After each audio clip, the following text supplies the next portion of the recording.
All right, YouTube family, we've missed you, and we're back. Your favorite sisters from your favorite podcast, Straight Up Sisters, the podcast. I am Roxy. And I am La Susie. And like Roxy said, we've been so preoccupied and busy over on Patreon, and we'll explain to you what that is in just a minute, that we thought, dude, we've been neglecting, sort of not showing so much love to our YouTube family. So here we are. So check this out. If you're just like, you know what? I've gone to Spotify, Apple Music, iHeartMedia, Podbean, wherever you consume your podcast, and you're like, you know what's crazy is I only get to hear the first 30 minutes. Where can I hear the rest of the episode? Well, that is where Patreon comes into play. Patreon is where all of our subscribers subscribe to the podcast. So it's patreon.com/straight up sisters. You will see it on the screen. And not only do we give you guys full episodes, we give you La Susie's recipes, which if y'all know, Susie is a beast in the kitchen. Over on Patreon, you get La Susie's Lunchbox. You get Sincerely Susie. You get Randomly Roxy, which are sort of spin-offs to Straight Up Sisters, the podcast. Yep. You get book club reads. You get first dibs on new merch drops, on live events. We have a whole community popping off over on Patreon. Yeah, we really do. But you know what? We wanted to gift you guys this beautiful episode. We got such amazing feedback on this episode that we had. We brought in Chris Perez, who's Selena's widow, and his best friend Carlito, which for the most part, it was so beautiful to see like two men really have a dope, solid friendship, because you see that with a lot of women, but to see two men have a friendship of over 35 years, you're like, that is dope. So having him in the studio was like amazing, right? And it was definitely a side of Chris that not a lot of us have seen, right? The conversation it flowed like two homies hanging out with us in our living room. The conversation was very genuine and very honest. And we thought, we love this so much, and we missed y'all so much, that we want to gift it to you for free, the entire 2-part interview, so that you can also enjoy it and just get a feel of what it is that we do over at Straight Up Sisters, the podcast. Exactly. Over on Patreon, y'all. So come on over, join the community. But in the meantime, sit back, relax, and enjoy this interview. Two sisters, two voices. You think it, we say it. Straight Up Sisters with Roxy and La Susie. I am fearless. I am energetic. I am bold. I am unapologetic. They're coming. Straight Up Sisters with Roxy and La Susie. Y'all, listen. Straight Up Sisters, the podcast. I am so excited about today. We have a full house, as you can tell. I'm over here today, y'all, because we have two guests. You guys are going to be so excited to hear from our friends today, Chris and Carlito. So listen, this has You been... have to say it like that, though, okay? O si no, no se vale. Yeah, this has been a long time coming, you guys. Super happy to have... It seems like the theme for the last two shows has been friendship. Right? Because like our last guest, I've known her for more than 20 years. And then I love that Carlito and Chris, y'all have known each other for more than 30 years.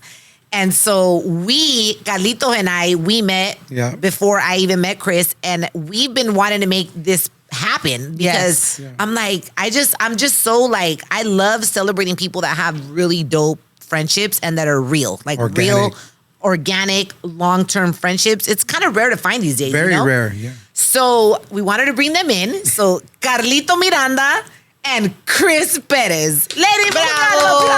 We made it. So before we got rolling with the cameras, Carlito asked if we have an intro. And we were like, yeah, we do. But, you don't hear it in studio. You'll hear, when the video comes together and we air it, that's when you guys hear it. He volunteered to create an intro for us on the spot. Well, it wasn't like original because it's the Johnny Carson theme. Oh, let me see. We should have brought a guitar. Hey, should have. Tonight, Straight Up Chris Perez and Carlito Miranda. No, I love it because you guys form a group called Metal. Yeah. Grupo Metal. Well, I mean, Metal has been around for, I would say, 25 years or something. It's got a history with it, but let me rewind it back. Rewind it back, Carlito. Yeah, because I want to know first, like, what year you guys met. Oh man. It was sometime in the late 80s. It was that long teenage ago. years. Yeah, we were teenagers. Yeah, and so there How old was are you guys? during that time, 80s rock was 17, 18. I mean now. How old are you now? How old am I now? I'm 55. Shut up. You look great, Chris. And you, Carlito? I'm 52. What? You look great too. Thank you. Oh, okay. And so you guys were about 17 years old when you met? Yeah. Okay, I just wanted to get a timeline. Just here. kind of Going. getting on the road to being musicians. It wasn't like this was years before I joined Selena's band. So he's known me since way. yeah, we kind of walked the streets together as young musicians trying to learn the ropes, learn how to, little did we know where we'd end up. You know? Yeah, how dope. 30 So then, years later. Metal, you guys established that concept way back when? There's been a lot of incarnations Yeah. of it. And so when he started it, they were like a Tejano band. And actually, I'll let you tell the story because it was when you signed with Well, Abraham. I before I met him, just in coming to check out another artist, he invited me to come over to one of his rehearsals, and he was in a known band, but then he became a solo artist, and so I was real good friends with him, and he's like, hey man, come check out my new band, and I went to go check him out in a garage in San Antonio, Texas, and lo and behold, that's when I met Chris Perez for the first time ever. What it was that was intriguing to me was his playing, the way he played the guitar. Yeah. He was a rocker. So as soon as I heard, I was like, I'm with this dude. Yeah. You know, and we became friends instantly. Super nice guy. I mean, there's no difference from the day that I met him to right now. He's the same cat. Man, That's that's so amazing. dope. I That's love so people who dope. are Yeah. consistently themselves. Well, that just shows you their character. Yeah. 100%, right? Yeah. And so then as our friendship grew, you know, it's like, hey man, I picked up this gig with Selena. And I was like, well, who's that? You know, because it was At the time, yeah, back it was then. a male dominant industry. At that time, Yeah, you know? yeah. And of course, my dad, Carlos Miranda, I was Carlos Miranda Jr., so I was kind of like in the scenes trying to figure out whatever. He ends up joining them. Soon after that, I ended up being at an event, and I got approached by A.B. Quintanilla, which is Selena's brother. They asked me what I was, and he came up to me, asked me what I was doing because of who my dad was at that time. Did he know that you and Chris were friends? No, he didn't. He didn't know that. I think he knew. I don't think he knew to what extent. Correct. Oh, I mean, because, kind of everybody on the. it's a small world. Yeah. Yeah, this Yeah. industry is such a small world. But once he you're didn't in it. know, Yeah. I can't tell you how many times he'd call me. He's like, hey, what do I do there? And I would tell him, this is what you do. This is how you act. And most of the time it was like, just be honest, straight up. Just tell him the truth. Yeah. And it would work. Yeah. And so, Oddly enough. he ends up coming to check me out in my band. And next thing you know, I'm being managed and I'm on tour with Selena and Los Dinos. But the thing for me was that I get to be with him on the tour. That is, You guys, so, that is so dope. That's what was exciting for me versus going on tour and traveling everywhere, that I get to be with him. Yeah. You know? That you guys You're get true to share bro. your passion for, your artistry Yeah. together. Well, he was always brothers. the like, check it out, I just got the new Extreme CD. Open it up, look at the credits, who did what. Hey, I'm not gonna lie, I was that girl. Like Yeah. when I would get a CD, I would always like open up the little flap thing, and people don't appreciate music like he that was that anymore, man, dude. because it doesn't exist. And then, of course, they would be like, and guess who was on it? So-and-so recording. And we're like just jamming in the truck, Yeah. Because I had a black Suburban that my brother would let us use to go on the road. And we would be in there while everybody's setting up and whatever. And then we'd get off and be back in that world. You know what I mean? Because not Yeah. everybody was all about the rock. It was really weird. Nobody was really into it as much as he and I were. Well, Yeah. especially, I'm assuming like where you guys grew up, which is Texas, right? Yeah. Yep. Like the Tejano vibe had y'all in a chokehold, right? Well, what didn't have us More in a than- chokehold was San Antonio is really based on rock and roll. Oh, really? Oh yeah. Yeah, like, there's a big scene there, and I think too, like from what I've seen and in my experience and being a part of the Tejano scene for all those years, with Selena, it's kind of like all the musicians, even though they play that music, they've really got a love for just different styles. So it almost feels like, to me, and I know this doesn't go for everybody, but the majority of the people that I knew, it seemed like they were into other kinds of music, but they were doing this music because that's what was popular in that area, and you could actually make a living playing music. Yeah. You know, so everybody I would talk to, they would ask me about that, the rock side of things, and I'm like, oh yeah, dude, I'm like, you know, I'm here playing. I love the music and I respect it, and I enjoy playing in the band. This band is a collection of great musicians, you know, in Los Dinos, you know, all the guys. So I mean, there's always, like, for me, there was always this, like, man, I really want to, if I could only do the rock thing, but I couldn't survive. I tried and I just couldn't, and that's how I ended up in Tejano music, and then meeting him, and then it's been a long, crazy road. Oh yeah. But you can't. I mean, And it most was your people destiny know. too. But you wouldn't have That's it any weird. I know it's you weird. wouldn't have it any other way, right? No. I mean, I'm happy where I'm at. I turned out a lot better than I thought I would. You know what I mean? As far as I just, you know, I mean, most musicians, it's hard. It's a difficult life to live. You know, Yeah. and you're not just financials being kind of iffy here and there or whatever, but also being away from your family. Yep, on the road. And again, all the things that come along with it, all the things that worry moms and stuff like that. Sorry, Mom. But, you know, I mean, there's just a lot of stuff that comes along with it. And you either learn how to deal with it and be smart about it, or it's going to eat you up. Or it'll consume you. Yeah, 'Cause we there's a lot of made people. it through there, yeah. Yeah. Yeah, and Sometimes I feel like it was that's, close. I feel like that's all musicians of all genres, because you know, like when I've interviewed different artists, like I've heard stories like that too, like hip hop, reggaeton.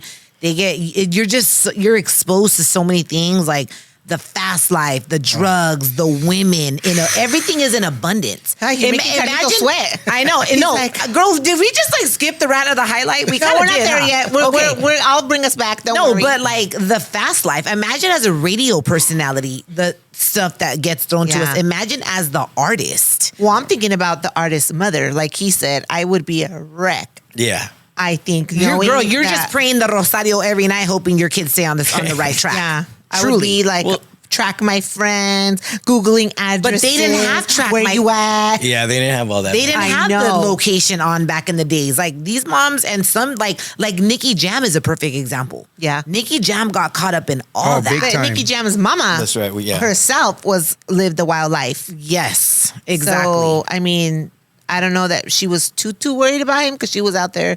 yeah, But that's he true. probably would say the same. I turned out better than I Well, expected. luckily on this tour, it was family oriented. You know, you had Oh, with the- Abraham, the Dinos. Marcella, and my mom was on the road with us.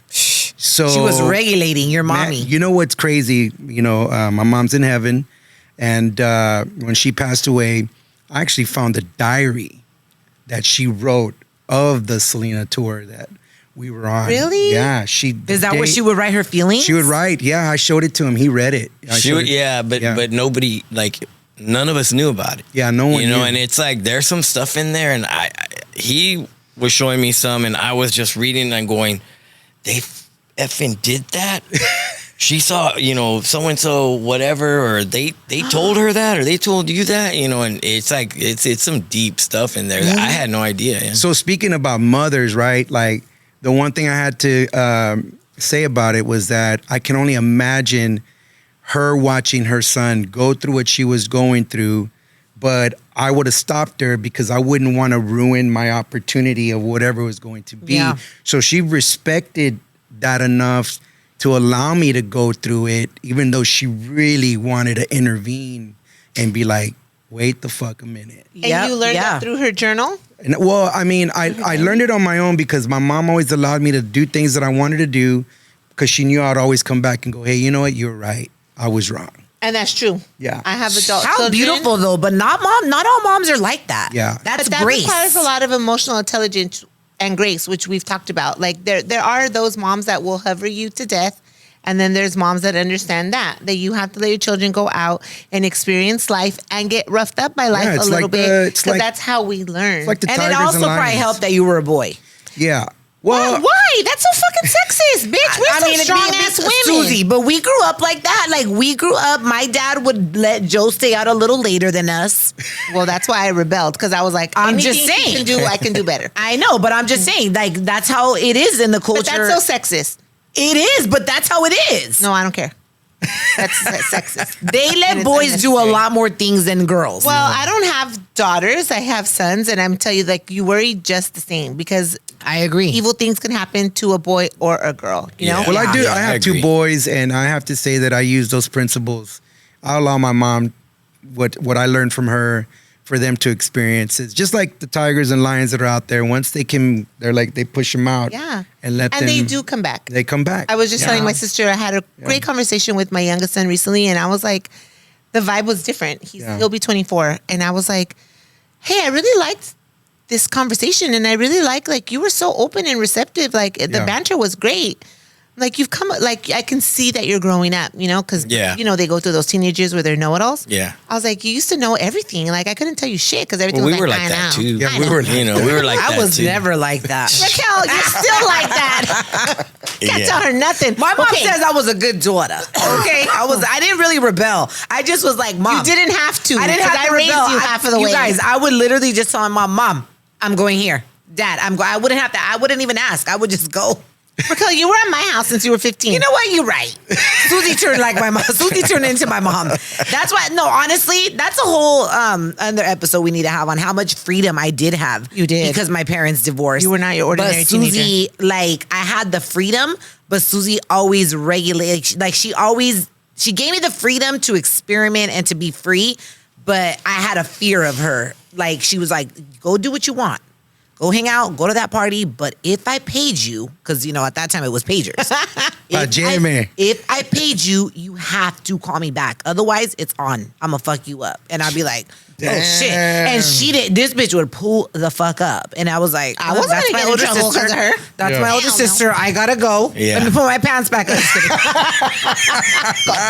like that. I'm like that with my daughter. You know, like I'll be if I call, you better pick up. You know, and she turned out to be really good. I think partly because of some of the things she's seen, experienced, you know, through me, watching me go through some of the things that I've gone through. Yeah. And some of it, if we're being honest, some of it's like I don't want to go there. I seen what it can do. How much harder you can make your life, you know what I mean? Making bad decisions, or I don't even like saying bad decision, but just making decisions that aren't in your best Just interest. questionable choices. Yeah. It's what I call them. There you go. Yeah. You know, and so she's awesome.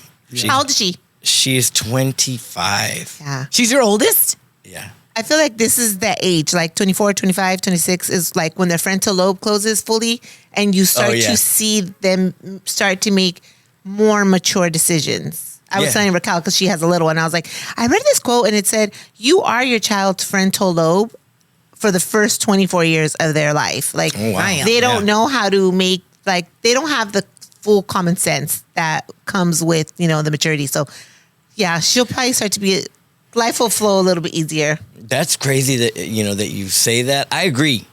But at the same time, I'm thinking like, damn, when I was 24, you know, even 20, the stuff that we were doing, you know, and places that we were going in the tour bus and the music that we were creating and the people that were showing up to see Selena, you know what I mean? It was like, I was 20 years old. That's how she and I kind of, I believe. You were a baby. Yeah, but we were doing Big And the accessibility that and it it just had. got bigger and The bigger. women, I was 25, you know, I was 25. I was going to turn 26 later that year when everything happened with her. Oh, you were so young. You were so young. I was Just a 25. year That's like younger, a whole older than lot your for wife. somebody to go through Than your that. daughter. Like at such a young age, you go through such trauma. Yeah. Like the love of your life gets taken away from you in such a terrible way. Yeah, and you don't, and going through it, it's just like, I got to make it through today. You know what I mean? And then tomorrow's always another day. One day and at you a don't time, really I'm think sure, right? about, because when you're 25, in your mind, you are old enough to handle anything that comes your way. Yeah. But now being 55 and imagining the 25-year-old me, and if I got to talk to him, Damn. That's heavy. Why is everything so much more better in hindsight? Like, Well, why because is you life have like that? You already experienced it, and now you can clearly see what you could have done better, what you could have done different, how you could have conducted yourself. Like when you're in the moment and it's emotional and it's hurtful, like you're clouded, you know. And then you're young. And then you're young. You're like, you can't tell Now me he's nothing. a father of a child Can't tell me nothing. that is his. But I think that's what molds you to become the person you're are today. meant to be, you know, because he's also like he's my big brother. No. Actually, that was my first tattoo, and I wanted to get the Converse sign. Shout out to Converse. And Okay, what sorry. did it turn out to be? And then Is it it is. Converse? Oh, it is the Converse sign. I thought it was the army sign. So I'm sorry. Carry on. And so he was like my big brother that he helped me a lot through my life. The loss of my mom, certain things that I would go through, you know what I mean? So, and I think that to become that person, you have to go through these things that mold you. Like my mom would always talk about death. What are you going to do when I'm not here no more? You know, are you ready? Were you her only child? I was the mama's boy, the only child. I mean, This man loved his mom. oh you know? yeah, 100%. 100%. I mean, I've been friends. I mean, she just passed like 2-3 Well, years. no. So our friendship, it's funny, right? Because we're talking about Chris's book. So this past, was it March or yeah, it was. Yeah, What we're in happened? March. Yeah. So what I'm saying is that his book has been a decade already. Oh, yeah. Because it was released in 2012. Is that when she passed in 2012? No. Meaning that, I mean, we're just talking about the connections. Oh, that's how long you guys have known each Yeah. other. Wait, how long have I Two of known you? 10 years. You just said a decade. Yeah, a decade. Yeah. It's been a minute. Yeah. It's been a minute. Oh my God. I remember when I would talk to you when I was bike riding, remember? Yeah. We had some deep conversations, me and Carlitos. Okay, anyways, bring us back, Rich. Yes. Because So, we went in. We Before went we right carry in. on any further and give away all the good stuff, we start the show usually with the rant and highlight, which means we just rant about some shit if we need to talk some shit, or we highlight something. So we can make them brief, but we can't skip our weekly rants and highlights. Okay. Go. We're going to start with you, Carlito. Rant I'm or in highlight? LA. It's a highlight. I love LA. It's I my love second LA. home. I love the vibe. I love the culture. I love what it offers, you know. So I'm excited to be here. Like, and not only that, to do your podcast. You know what? You're such a Cali boy. Like, you have the cool factor to you. Why don't you live in California? I don't know. Just because he has a cool factor makes him a Cali boy? I mean, he has the hat and he has like his shirt open a little bit. I feel Doesn't like- he give you like a Cali boy vibe? No, I feel like he's swaggy, so he could fit in probably in any city. Because can't Yeah. you see him in New York? I like that. I like Yeah. yes. Yeah, can yes. you see I him in love New New York Orleans? too. Can you see him in Chicago? Like, I feel Yeah. like y'all's vibe probably because you are musicians. You mesh in any city that you go to. I like you that. don't stick Yeah. out. I go with So that it's one. But I love Cali. But I mean, I I know don't you blame love you. Cali. I don't blame you. I love Like it. but you know what? Texas, the cost of living is way cheaper in Texas. Oh, huh? yeah, that's My another God. one. Yo, I know people in Texas that moved from California that have mansions. Yeah, for sure. Gabriel, we know Gabriel quite a few Iglesias too. just The moved to weather, New y'all. Braunfels. To where? To New Braunfels, Texas, literally 15 minutes away from Seguin. He left us. He left because remember, I did, know. did you watch his special? Yes, I remember. He sold his house. I told you, right, that he moved To to New Braunfels. Texas? He lives in No. New Braunfels. I now. mean, he probably has a mansion in there. No, he bought a neighborhood. He bought a neighborhood. And maybe How do you I'm- know he may- bought a neighborhood? Because the word's out there, you know, in Texas. And I think he bought like 4 or 5 houses to bring One for his cars. for his team. He has and a team. They and- roll yeah, deep. and the family, you know, stuff like that. So he Wow. bought Good like for maybe him. a cul-de-sac. I mean, Gabriel is one of the wealthiest comedians out Yeah. there in the world. I mean, Gabriel's really, really doing it. I always tell him your mama would be proud. You guys, but what about the weather? In Love it. Texas. Hey, the weather's You yeah. love it? I love it. Yeah. I love it right now. Is it hot or cold? It's It's like warm here, in the right? afternoon It's and like it here. gets chilly at night. It's like here. Oh, so it's like So, perfect. That's yeah, perfect. it's really nice. And you know, you go out in the morning, first thing 8 in the morning, 9 in the morning, and you walk out and the grass is still a little wet and it's cold. Oh, I love mornings like you know that. what I mean? And but then yeah, by noon, you forget You're it. like, good, good. Okay, go. Rant or Okay, highlight. my highlight is I personally love when I've been working on getting somebody to come on the podcast And it works and out. it finally works out. So my highlight is like, even though sometimes things take a while, eventually they will happen. It's all and about I timing. like literally it's my manifestation game is on point when it comes to that. So Awesome. but you know what I've noticed is that it's always when it's like, you know, when you find things when you're not looking for it. Yes. It's always like that, right? Because like literally Carlito hit timing. me. He called me. I missed his call. I was probably doing something with Roz. The next morning I was feeding Roz, and he was like, I was like, hey, I saw you call me. You're in Cali? And he was like, no, I'm at the airport. And I was like, oh my God. So are you finally going to come on our podcast?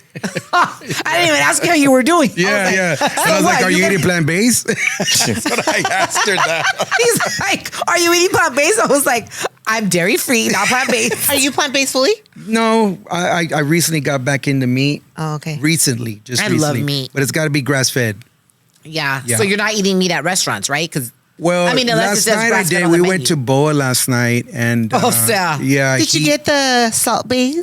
No, No, boa is where they make the Caesar salads Yes. at the side of your. Yes. That's But not where Salt Bay does his No. 24 karat No. steak? Oh, just No, kidding. but Boa we- is where we they had have some- the best Caesar salads. supposedly Yeah, it their was meat's good. grass-fed. Yeah, Boa's meat is good. yeah. The one in West Hollywood? Yes. The Sunset. Oh Yeah, my God, yeah. that's where I have we're a buddy that works there, and he always hooks it up at the bar. Oh yeah, Should have told me. yeah. You know what I'm saying? He would have been sending No you. avisas. He would have been sending you espresso martinis.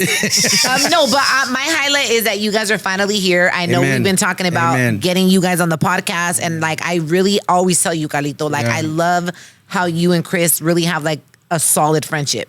That's awesome. I mean, you're like the second person. I who love that. mentioned about our friendship. That's kind of been because I never really thought about it, but then I'm like, oh yeah, that's right. Like we have. I hope one know. day you guys write a book together We- of your adventures, like on the road. We'd have to from change children. the names. We'd have to change the names. Yeah, oh, of to course. protect We change the names people. on the To show. protect But I'm gonna tell you yourselves. what, we talk some shit on the show, but I don't want to get sued, so we don't say names, or Right. we change the names, or it's this whole like, I'll tell you. Or I turn he into a she. Yeah. And you'll never know who I'm talking Exactly. about. Good one. We gotta Exactly. use that I one. have an Yeah. ex-husband, so if ever I'm gonna spill some tea, I always have to say like Oh my God. such and such. She knows exactly who I'm talking about as soon Yeah. as the story gets going. But I will never, because prove I was talking about you. Nobody Right. knows you. One got thing you. I learned in traditional radio is how to storytell and how to, you know what I'm saying? Like if I ever need to switch things up on the spot in my Yeah. mind, I know how to do it because Yeah. sometimes you have to. Yeah. To protect yourself. Okay, what's your That's a good rather thing. highlight? You know what? I just want to say, like, first off, I'm happy to be here with you guys. I'm happy to be in Los Angeles, like Carlito said, and you know, because it was weighing heavy on me for a while when you guys were going through everything that was happening Oh, here our with fires. the fires and Ay, all that Dios mío. stuff. Oh my and God, just, it was a rough time. yeah, and up right before that, like I was like, oh, you know, LA. I kind of was, you know, you've been here so many times and spent so much time here. You take a lot of things for granted, and then when that stuff went down, it was just like, oh my God, everybody I know out there, I'm getting emotional now talking about it. What's gonna happen? How long is this? You know, and it didn't seem to. You know, it got worse. Yeah. And for a long time before it got better, and then to see how everybody came together. It's so beautiful. This is our Shout out to all the firefighters, man. yeah. So I mean, And the community, man. The community, community yeah. really came together. yeah, seeing all that. I mean, for me, it just kind of reignited that, like, don't take things for granted kind of attitude. Yeah. You know, and don't take you get to go to LA. Look at it that way instead of, I have to go over there because I have to do this. Like, no, I get to go over there and look how amazing it is, you know. And then when Yeah. I see him, truth be told, this dude gets excited, you know, when you just bring up LA. So when I see him Chris, all let like a people puppy know with that his when tail you- wagging everywhere, I'm like, you know, that makes me happy. You told him about the trip this time, and he was Just 1 foot out the door last already. minute, I was already coming out here, and they had already gotten our Airbnb, and I saw that it was like 5 bedrooms, and there was just 2 of us. And so as soon as I saw that, I called him. I'm like, hey man, we're gonna be in LA, whatever. There's plenty of room. Yeah, he was. I didn't. Yeah, he was. He was at the The airport phone before was you hung hanging. up. The phone was hanging. Yeah. I mean, I just love it here, man. You know, You and, do. And on a note about what he was saying, the one that really got me was seeing the community and everybody getting the pets, the Yeah. dogs. That was awesome, man. that they even would go back and look and they would find them. Like that one got me. Like I'm a big dog lover all across the board. And did you guys see? I don't know if you guys saw this, but I even took a screenshot. It says Edison power line suspected of sparking Eaton fire because of the fires in Pasadena. It says that Edison said we were overdue for repair. Wow, girl, that is a massive lawsuit. They already have. Well, it just came out today that it was their lines were overdue for repair. They just said that today. So I'm like, I'm glad they're being honest. Has to be a class action lawsuit against Edison because that's crazy. I'm glad they're being honest. I lost my livelihood. Yeah. I mean, of because course, of your somebody negligence. has to be. You know? Yeah. That's you know, a lot nuts. of these big corporations, like they'll pass the hide. buck or they'll hide. They'll cloud the truth for as long as they can so that they don't get sued. Of course. So I'm glad that they're that just came out today. So I'm like, time for a class action lawsuit. Or take out the checkbook. Exactly. I know. Yeah, well, it's like imagine Delta. the size of the what they would have to pay. I know. They probably can't even afford that. I mean, you guys, we were out there. Remember we recorded a show when it was happening? Yeah, but afterward we got out, with the community. I went to a couple of donation centers. There was so much help that needed to be done. Mm-hmm. And it was unbelievable. Like what happened was unbelievable, mind-blowing. But what the community did and how they showed up and how there was an abundance of everything. There was an abundance of people, like of helpers. There was abundance of food, of clothing, of money. I mean, the community always, there's a saying in Spanish that says, el pueblo sana al pueblo, because the community always comes through. And that's why when we look at the political environment, it's so easy to get caught up, right? Because they push certain triggers or they talk about certain groups of people. But if you just remember that us as a community, we look out for each other all the time. Like, it's historical. Like, if I know y'all were hungry or thirsty, I'm not just going to look away. I'm be like, hey, what do you guys need? We tend to do that, right? Mm-hmm. And it was such a beautiful thing to see. We gathered resources. We met some beautiful families that, God, like, just heart-wrenching, lost everything, but except their hope or their zest for life or their sense of humor. Like, they were still holding on to those things when they could have been angry. Yeah, I mean, families that spent their entire life savings on their homes at the Eaton Canyon fires, but they're still like cheerful, and I'm just like, that's a positive thing about coming out of something so negative and horrific. Yeah, you know what I mean, is that you see a lot of the good in people. Yeah, and whereas a lot of times you might be noticing the opposite, right? So yeah. And to be looking at the brighter side of things, that's a kind of attitude I always try to carry with me. There's some things that happen. There's always a brighter side, or it could be worse. I find myself saying that. Yeah, it could be. Yeah, it could have been a lot worse. So my highlight is we babysat our 3 grandkids this weekend. We have 3, 12, 8, and 2.5. And it was so fun because obviously it takes you back to that space because we're so far removed from it. But girl, I'm going to give it to y'all because that 2.5-year-old is busy and active. And I'm 48. My husband's 55. And it's like, we would look at each other like, who's going next? Because I'm tired. Or it's like, we're like nodding off and he took a late nap. And it's like, who's going to go to sleep? Like, can I go to sleep first? And my husband is so hands-on. Like, he's an amazing dad, an amazing grandfather. He'll be like, it's okay, baby, go to sleep. And I'm like, thank you, God, because I cannot keep my eyes open anymore. Oh, yeah. And I'm barely stepping into that space. 24/7 to be constantly entertaining and feeding and changing. And so you spend a lot of time with the grandkids. We had them for the weekend. Oh, and we had the youngest one the longest because my middle son and his wife went away for the weekend. Like, we do that a lot. My husband and I, we focus a lot of energy on ourselves. So my children, now that they're married, the 2 older ones, we encourage that a lot. Like, give me the kids and y'all go do you for your marriage, because it's important. But, it was, my eldest granddaughter is 12. So when 12 years ago, I was 36. Like, my energy level was different. Yeah. 48, I still got it, but dang, I noticed the difference. So when Robert, my youngest, starts to have kids, geez, how old am I going to be? I'm going to need to tap you in, bitch. Help me. Well, the thing about me, thank God I have a lot of energy. Like, so I get tired once in a while, but like Roz doesn't tap me out like that because I'm energetic. But I can't imagine somebody that is not energetic. I also eat good, take my supplements, you know what I mean? But yeah, it's nonstop, bitch. Yeah. And I'm thankful I have a nanny, because if it was me constantly getting stimulated 24/7, I think I would lose it. Mel and I were like, how did we do this? Because when the kids were younger, I mean, we both have very busy businesses. They were in sports. So we would go from like school, home, eat, change, football, be on the field, come home, quickly make dinner, finish homework, get showered for the next day. Like, how did we do this for so many fucking years? No.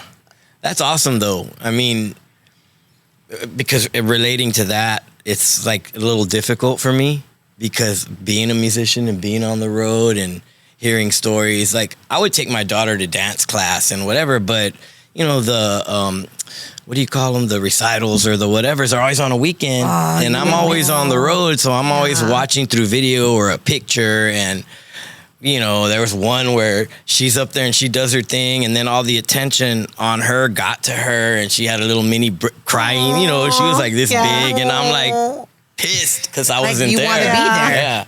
Yeah. So I mean, that when you said like taking them and being on the field and all that other kind of stuff, I was like, oh man. Yeah, it's a blessing. I'm grateful we were able to do it, but now I'm like, how did we do it? Like all day, every day. It's being younger, you know, because I'm older now too, and I never used to get. I used to be ready to go, hit the ground running, stay up until super late. I just feel like you just do it. Like, I know you think about how did I? You just, like me. Sometimes I'm like, how do I do it, bitch? As a single mom, like you just do it. Sort of don't have a choice. Just do it. You just like working out. How did I get through this workout? I just showed up and worked out. Like, you can't overthink shit. Yeah, but because also, your kid needs you. Also with you, the one thing I got to give up to him about in his musical career, that if things were like an award show or video shoots or whatever it is, he's like, nope, I can't do it. It's Cassie's birthday. I'm out. Like, there was, he don't Gotta care. draw the line somewhere. What it was. Yeah, you will, because he would say no. He's like, you only have one daughter? I have one daughter and one son. Yeah, but like, there was an example. It was with I think AB and I were doing the Cumbia All Stars, right? And they wanted to do a video shoot in Argentina, and we were in Mexico, so everybody was going to Argentina from Mexico, flying to do the video shoot. I had bought tickets to go to take my daughter to her favorite singer at the time was Avril Lavigne, yeah. Right? And we got some badass tickets and badass seats, and I had promised, we're going. I'm gonna get the tickets. So, you know, I pulled some strings and we got the best seats, and I'm in Mexico, and the guys, I heard them talking about a video shoot, something in Argentina, and I'm like, wait, what?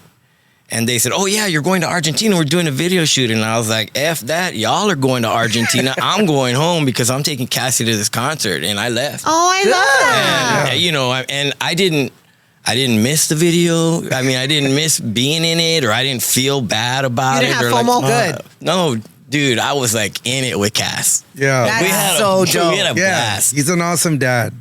He's an awesome dad with all that. And believe it or not, like those moments are what they remember. Like we went to that balloon museum, which was a little overstimulating. Bitch, even I wanted to go to that. Yeah, it was a little overstimulating because there was a lot going on. But like we've all played in this huge ball pit, right? And we're adults. When we get down and we play with the kids. And what my grandson, 8-year-old, what he wanted to do is he wanted to fall back into the ball pit. So he was like, Clemmy, hold my hand. Let's like free fall. And I was like, okay. So we're free falling and Mel's recording us and like making it in slow motion. Core memories were made. You know, so I don't care how tired we feel we are.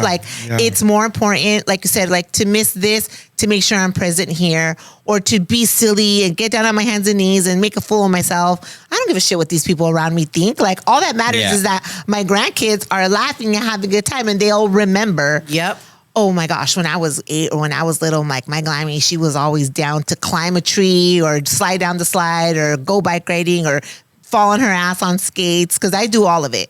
I don't do it all good. That's how my mom is with the grandkids. Well, the grandkids are older now, so she's not like that quite as much. But when they were growing up, it was kind of like what you said. Every weekend, the kids would be over there. All of them. And they probably had the best memories of her, right? Yeah, Well, it's like us. We have the best memories of my grandma. Yeah. Especially raiding her pantry. Oh, Because, we're foodies. Grandmas have the best. Right. And you know what? No At my rules. grandma's house, Yes. nothing was off limits. She Oh, would yeah. be like, sweetheart, if it's there, eat it. And if I don't have it, don't ask for it. Yes. Yeah, and my mom would add, but don't tell your dad. You know what I mean? Why? Because like sometimes I'd be, I'd be like a little health conscious for the kids. And so, Oh. hey, I don't want them, eating too much of this or too much of that. And of course, Grandmas they don't care. did, yeah. They don't And care. I busted them Unless one time. it's my mom. Yeah. Yeah. I went You down to, busted them? because I had told them, I had told my mom, no fast food. If she can eat whatever, if you cook it, that's fine. No fast food. And Good job, Chris. And then she takes my daughter, they had been hanging out or whatever. So then after that, they went to the house and they get off and they're visiting with me, right? And I'm like, so, how did it go? What'd you eat? Whatever. And they tell me all this stuff. And I'm like, Cassie, my daughter had left something in my mom's car. And I'm like, let me go get it out. And my mom kind of like, Popped up. and my daughter, and they both looked at each other. And I went out, I got the keys real quick and I ran out there and I was like, So I started looking around the car. Whataburger bags. And I at knew least could have made it in and It out. wasn't old. You know what I mean? It was brand new, fresh. I could Yeah. smell it. Oh, And- that's hilarious. Busted. And I walked in, my mom was looking at me, and I didn't say anything. I wanted to just have that.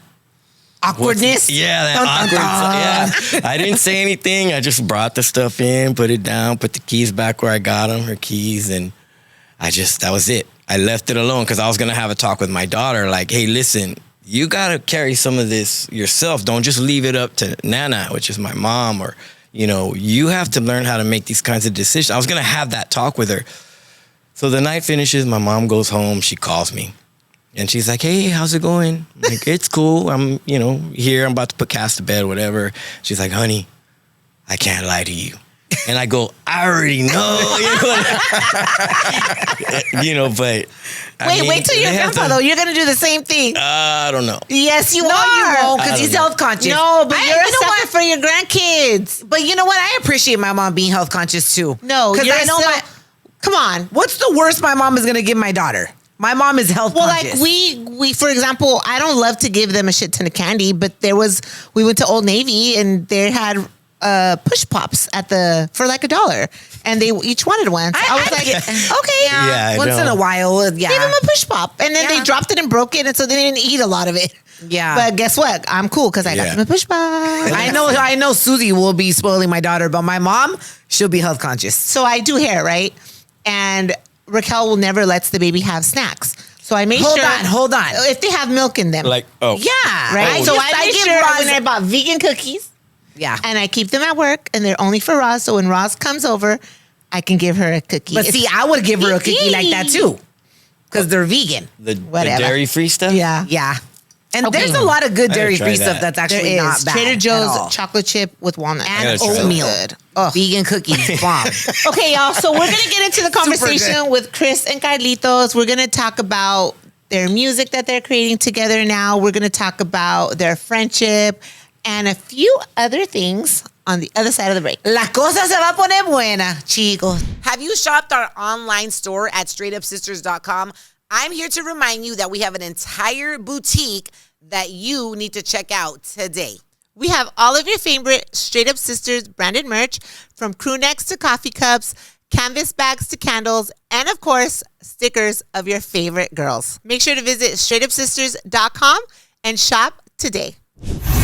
Two sisters, two voices. You think it, we say it. Straight up sisters. A lot of men, Everybody's in here. a lot of men will look at your Raquel. feet before they look at your face. Let's just be honest. Well, I'm gonna tell you the true story.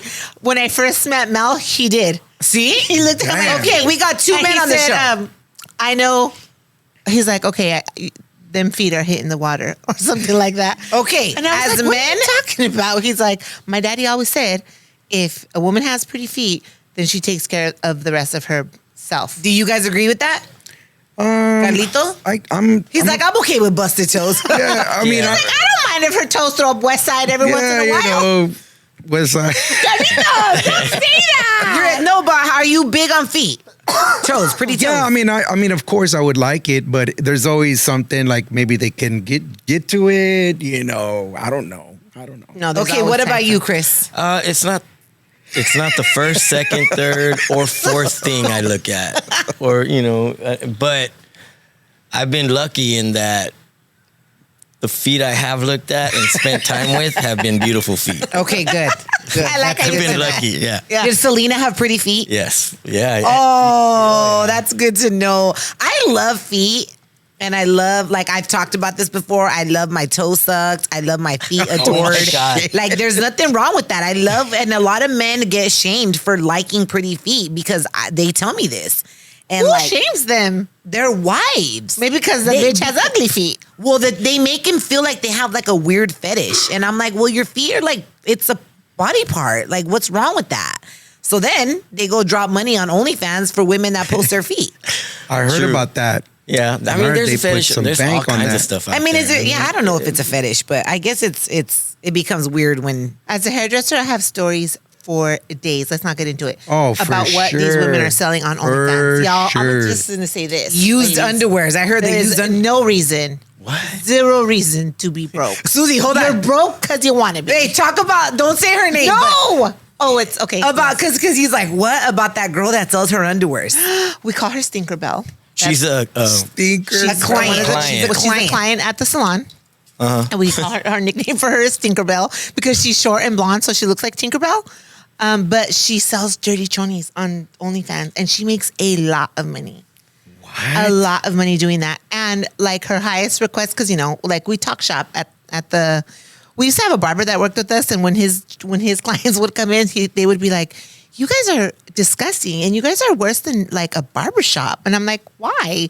We talk about the same thing. It's just different sex." But he was like, maybe that made him uncomfortable. But anyhow, she says that her highest request. I can't open this now because of my lotion. It's because You need help? Oh yeah. I'm gonna do it. I got it. Okay. She said that her highest sellers are underwear that she has worn for a couple of days. Like men will make requests. I was gonna like, ask. please wear them for a couple of days and make sure like the ones that have like period discharge and have been worn for a couple of days, like they get her the most money. So does she have to like?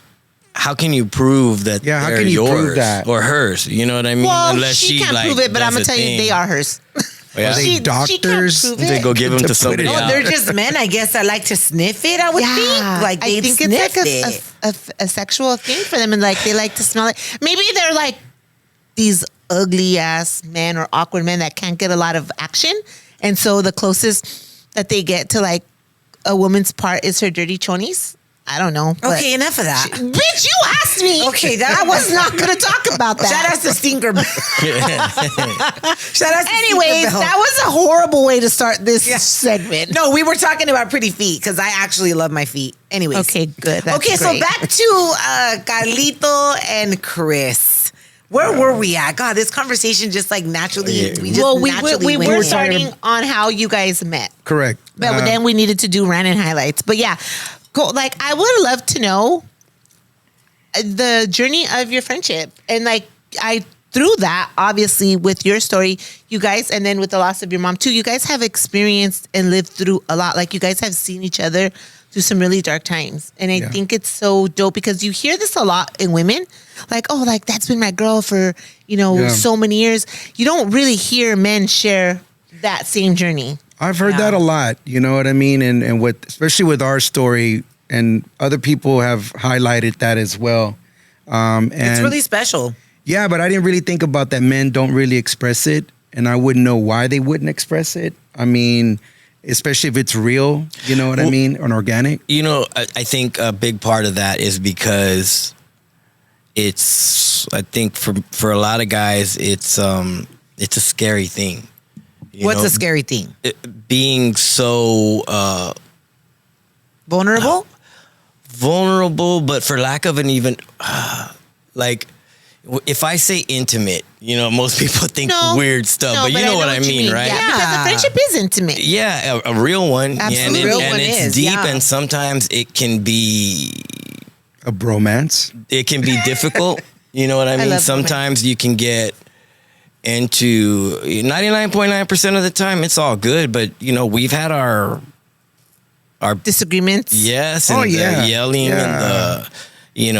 the but the thing is there's mad respect there. Yeah. So That's the difference. You know what I mean? But I think that's why a lot of people sometimes might not understand or know what we're talking about. You guys not only are friends, though, you guys are also colleagues. Yeah. So it's like her and I, we're sisters, but we're yeah. also business. Socias. But how do we business partners? Yeah. Right. So we don't argue necessarily, but we don't always agree on how the business is going to go. So it requires conversation. It requires compromise, right? Like any other relationship. Yeah. So, and you guys double up. You guys are buddies and you guys are business associates. Yeah, 100%. I mean, but he's allowed me to grow. You know what I mean? As I mentioned, he's my big brother, and he's allowed me to reach to him in a way to where I understand him now, the way he works, how he would like certain things to be done and things of that nature. I mean, especially coming out here to LA and I'd be out. He's an introvert, I'm an outrovert. Yeah. Yeah. Have you always been an introvert? Yes. Yeah. Yeah, but the thing is, You're definitely more chill than Carlito, for sure. yes. Yeah, but I mean, I think the thing is like working together. It's a lot easier than some might think because we have such a history. Yeah. Yeah. And so like he was talking about, he knows how I like to work or he knows whatever and he's grown, all that stuff. Well, the reason is because he's been around me for so long that not only does he know how I like certain things, but he knows why I'm the way that I am. Yeah. So there's not a lot of explaining that needs to go on. Yeah. I mean, sometimes there is, but if there's something that needs to be said, like going over the mixes, you know what I mean, of this new project that we have coming out, or 2 songs are already out, but going over the mixes, like What he'll does that hear. mean, going over the mixes? So when you I know record what a I mean. song, everything has to be positioned in the mix a certain way, and everybody has a different ear. So, some people like the guitars louder. Some people like the guitars brought down more. Some people like the kick drum to sound heavy and big. Some would like it to be more like, it's just the whole thing. So the mix, we get the mix, and he's the first one that hears it. And then he'll send it to me and we'll listen to it. And it's funny because when we come back together with the notes, we're like so far apart on what the mix is, And then he's like, and the guitars? And I know that's his way of going, I think the guitars are too loud. But he doesn't tell me I think the guitars are too loud, or don't you think the guitars are too loud? I'm like, bro, the name of the band is Metal. You know what I mean? Yeah. Like, Right. it should be. Like, don't. That was another thing is like, I try to do things and get them to sound the way I think they should sound, as opposed to how everybody else is trying to make it. Because a lot of stuff mix wise sounds the same. Yeah. And there's a place for that. I just don't think we're that kind of band. Yeah. And a lot of people don't know that Metal actually was born, right? It was born while you guys were touring with Selena. Yes. Oh, I was going to ask that. Did Metal? So I thought maybe it was born before. No. And then you guys took a break because you now started touring with Selena and the Dinos. No, he started doing Metal. Carlos y Grupo Metal was basically a Tejano outfit with that 1993, 94 style. Maybe he was producing some of the music. And they were opening up for Los Dinos, for Selena Los Dinos back in the day. We did a lot of shows together. And then he ended up, so then it just became kind of Metal, and he started doing this other really cool types of music. And being that I was doing my rock thing, we had put out a few albums and won a Grammy for Latin Alternative and all that good stuff while he was doing his thing. every time I was in town or wherever they were playing, I would still go and play a song or two with them. And then that's it went from that to, it was a whole story that he can lay out for you of what happened with that band and him. And then years later, there was a time where everything had kind of slowed down, and we were all in the All-Stars with AB. We were all going through some really personal stuff, different things. So so things kind of started slowing down as far as the touring with that band for me, and and then they had talked about putting that band back together again, Metal, and we had been spending a lot of time together, and they didn't have a guitar player, they could have gotten another guitar player, but they couldn't have gotten Chris Perez. Well, why not? Well, why not? What year was my dog? Like what year was this at this point? 2000s. I would say 2007, so around there. Metal started with Selena, but it was Carlos Miranda Jr. y su grupo Metal. Like Selena Los Dinos. Yeah. You know what I mean? So he's right about that, how that it was crafted to be like that. I left, and then I ended up joining La Mafia and going on tour with those guys. You were in La Mafia? Well, did La Mafia sing Vida Yo Te Amo? Yeah. Oh my God. Yeah. My mom would always play that song. Shout out to Oscar. Yeah, shout out to Vida Yo Oscar. Te Amo más que el aire que that's him. respiro. Oh my God. That's my homie. That's our homie, man. So you toured, you were part of La Mafia? Yeah, well, I toured with them. I opened up, and that's when they changed my name to Carlito. There's where Carlito was born. Yeah. Because before you were a junior. Yeah. Your dad's and junior. then they made me Carlito. I do that. And then I get into rock en español. Alejandra Guzman, La Ley, Maná, Caifanes, Café Tacuba. Oh my God. And I'm like, man, this is my shit. Like, this is what I like. And then I'm like, what name am I going to choose? And I'm like, Grupo Metal, and boom, it starts from there. And, of course, I create some things with it and everything locally. Kind of like the LA band that was here, Steel Dragon, or what are they called? Steel Panther. Like the LA based band that was out of here. It kind of went like that for us. We were kind of like a residency in San Antonio, Mm-hmm. And so, but of course, as he was mentioning, it exploded. Like, in other words, we all went apart, Oh. And I took a hiatus for a while, and then we come back, I'm come back to San Antonio.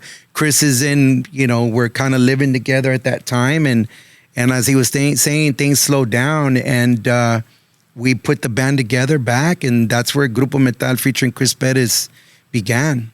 And then that was pretty much the history after that. And I had obviously seen them quite a few times, and I'm not kidding when I tell you, when I pull up to the place, I'm like, what is going on here? Yeah. There's a line of people far as you can see outside the club, down the street, and it's him. Yeah. And that band, Yeah. They were the thing in San Antonio. Yeah. And so from there, you guys started to, do you guys write your own music and all that stuff? We wrote there's a 5-song EP. Yeah. 2 of the songs have been released already, so there's another 3. Those are the 2, Volaré and La Flor. Which dropped on Valentine's, right? Well, Volaré was 2024 and the late year of 2024.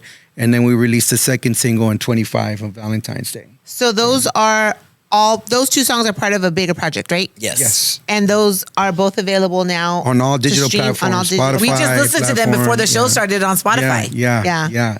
You can download it there, and then we have a YouTube channel, official Grupo Metal. There's some videos of that we've done, and La Flor video is about to drop also.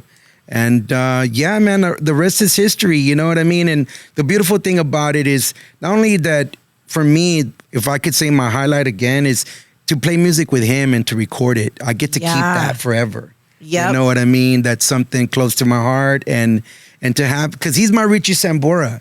You know what I mean? He's my. Except I can't sing as good as Richie. Let's be clear.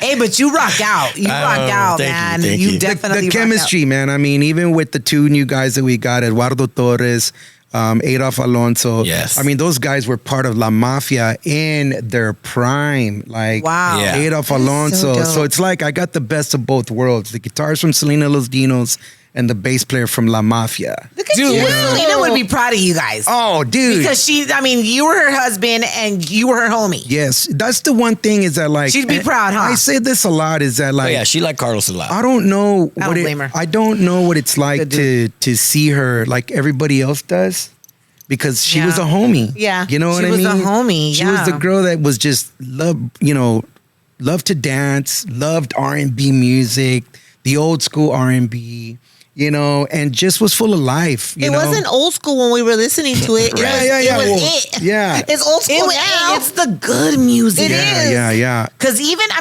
there's certain R&B artists that I like, like, for example, Sabrina Claudio, Alina Baraz. Like, Yeah. those are really good, kind of soulful Yeah. R&B girl. But there's nothing Yeah. like the R&B. En Vogue. It's like when the SWV. guys would like rip off their shirt in the videos. Like, you know what I mean? Like, it's good music. Well, when you look back at the old Market Square videos of Selena Los Dinos, and she would do Sensitivity from Ralph Tresvant. I mean, that would tell you what kind Yeah. of vibe she had. You know what I mean? And so, I mean, I'm happy to see that what Selena is today. Like, I'm proud. You Yeah, know what I'm I mean? sure. Because she's from Corpus and all that, to see that. But other than that, I just see her in a different glass. Of course. Yeah. So I will never know. Same for him. Like, as long as I've known this guy, we never really talked about her. You know what I mean? We never really, I wasn't like, oh my God, whatever. It was just one of those you weren't things. a fan. Like, she was family. Yeah. Yeah. I have so many people that don't know my sister personally, and she's got clout out here in LA because of her Yeah. radio career. And they're like, oh my gosh, like, you're Roxy's sister. What is she like? And I'm like, she's my little sister. Like, Yeah. to me, Yeah. she's Raquel. There you Like, go. She's not Yeah. even Roxy. To Yeah. me, she's Raquel, and she's my baby sister. I've known her whole life. It's a different relationship. Like, I don't see like the starstruckness or the mystery that a lot of people maybe would see. Like, I don't really know this about Raquel. Like, I know everything about her. I even know how her farts smell. Not cute. Not cute. No, but you know what's so cool is lately I've been actually turning on a lot of music for my daughter. Good. I've been playing a lot of Whitney Houston for her. I've been doing a lot of Selena, Celia Cruz. I want her to know music. Variety. Like, I want her to, but I'm actually putting on YouTube videos so she can see these women dancing. And I went on this whole Selena on YouTube. Like, I watched all her videos from Sábado Gigante to like everything, right?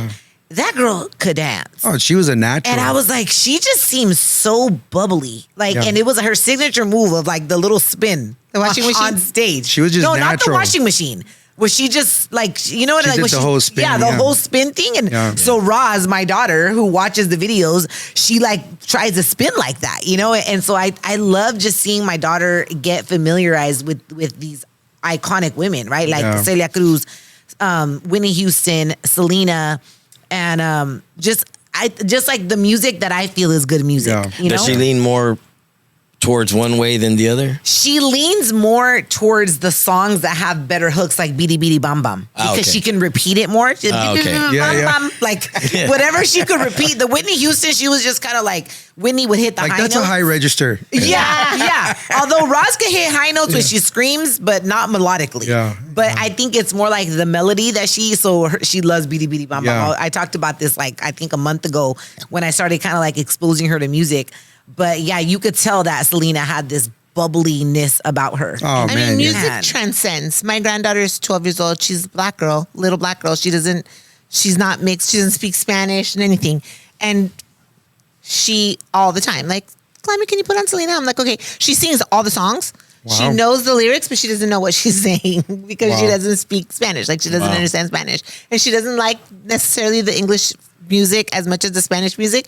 I think it speaks to what music is, right? Like, it transcends age, it transcends ethnic boundaries. Like, you don't have to necessarily understand it to feel it and to feel good.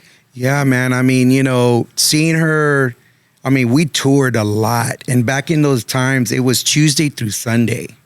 Like, it was a gig every night, pretty much.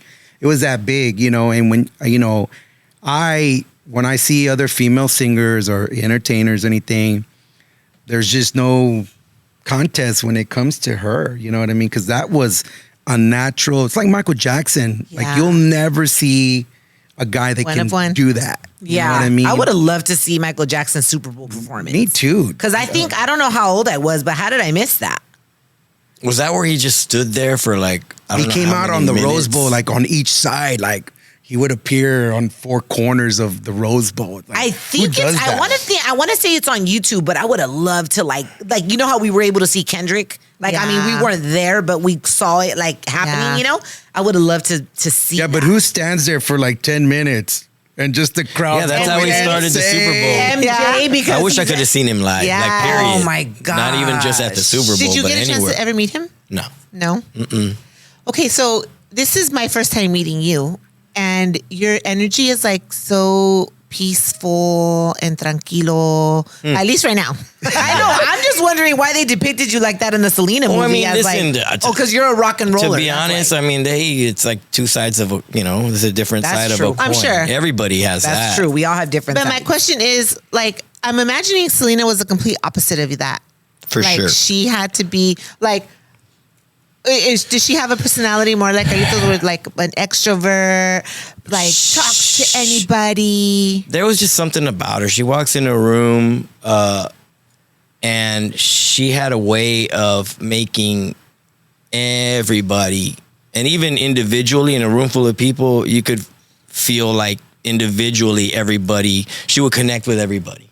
Talking, laughing, always quick. Her wit was... She was Second to none. Yeah, and not just like going into autopilot and doing it like that. I mean, really genuine. She was genuinely present in the moment when she was talking to somebody and joking, and just knew how to, like, if somebody was like a little nervous or whatever, she knew how to pull them out of it. And next thing you know, they're laughing and talking, and then she just had this. I'm trying to think. To this day, I don't think I've met anybody quite like that, the way she did it. I mean, yeah, I know people that are similar, you know what I mean? Yeah. And they've learned how to do it just like she did, and I met a lot of people, and I can sit here right now and tell you, I don't think I met anybody else like that. I can say the same as many people that I've met, that celebrities and how they act. And Even the cool ones. There's a lot of yeah, cool and I think about her, like she never acted like that. Yeah. Like a diva, or like needed certain She things. didn't give that vibe. I remember one time her Maybe she luggage didn't didn't know her, make it. but- It was a Houston show that we did out there, and her luggage didn't make it.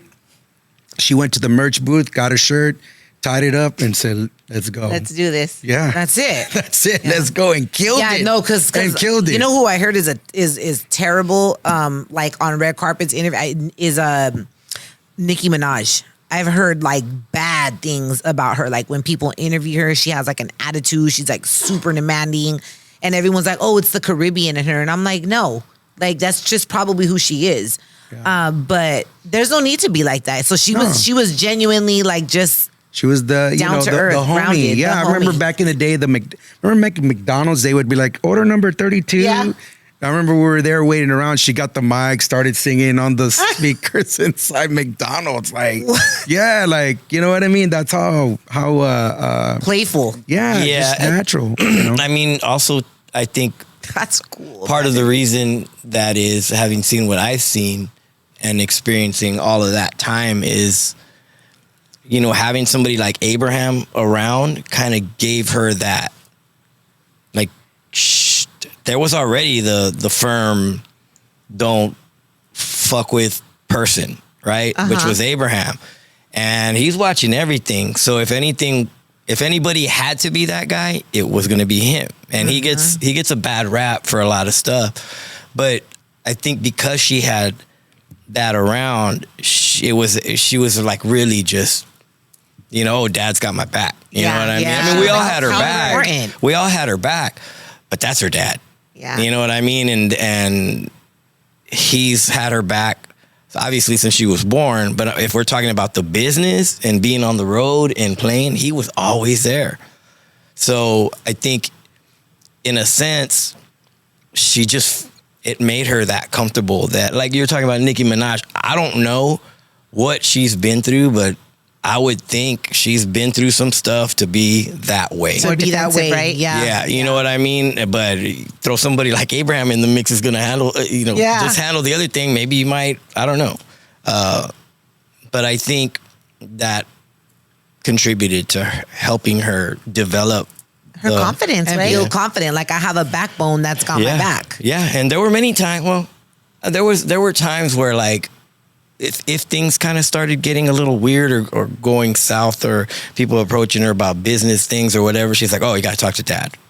But if it was something she was interested in, she'd stay there and talk to you about it, and like, "Oh yeah, whatever." But if it was something, I don't know, she's like, "Oh, you got to talk to my dad." I love that. He was like her shield, right? Yeah.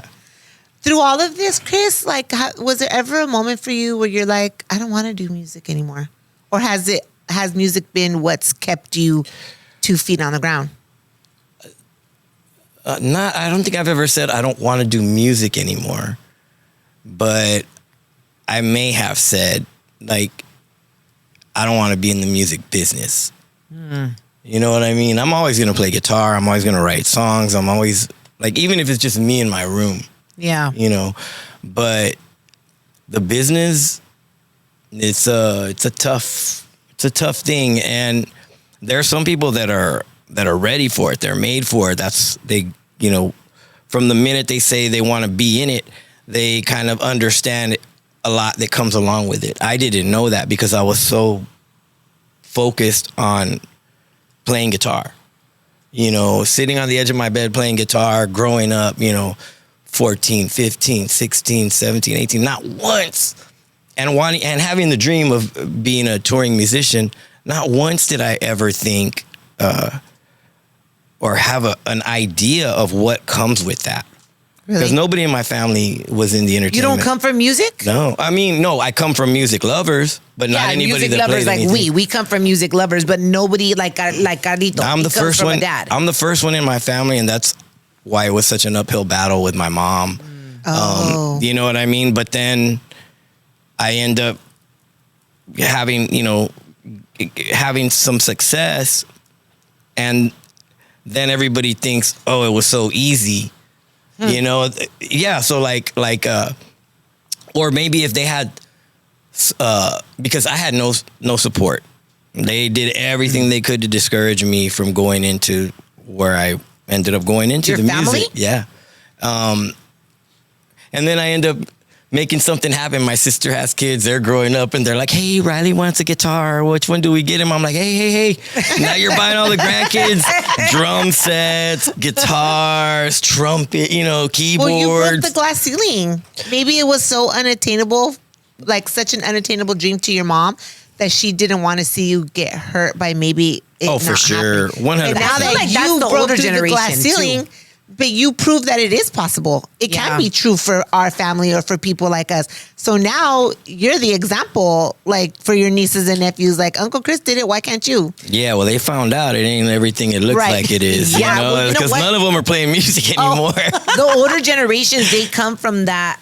Like, you have to be a doctor, lawyer, or somebody in order to make. Those were like the lucrative careers. Safe careers. Now, these days, there's influencers that are making more money than doctors and lawyers. You know what I mean? It's just a new way of doing things. But I like back to the Diane Warren story. Like, we all know who Diane Warren is. She's She's badass, right? Like, she's been nominated for the Golden Globes 16 times, 18 times, never won. But her Golden mom, Globes. I thought that was for like daytime TV.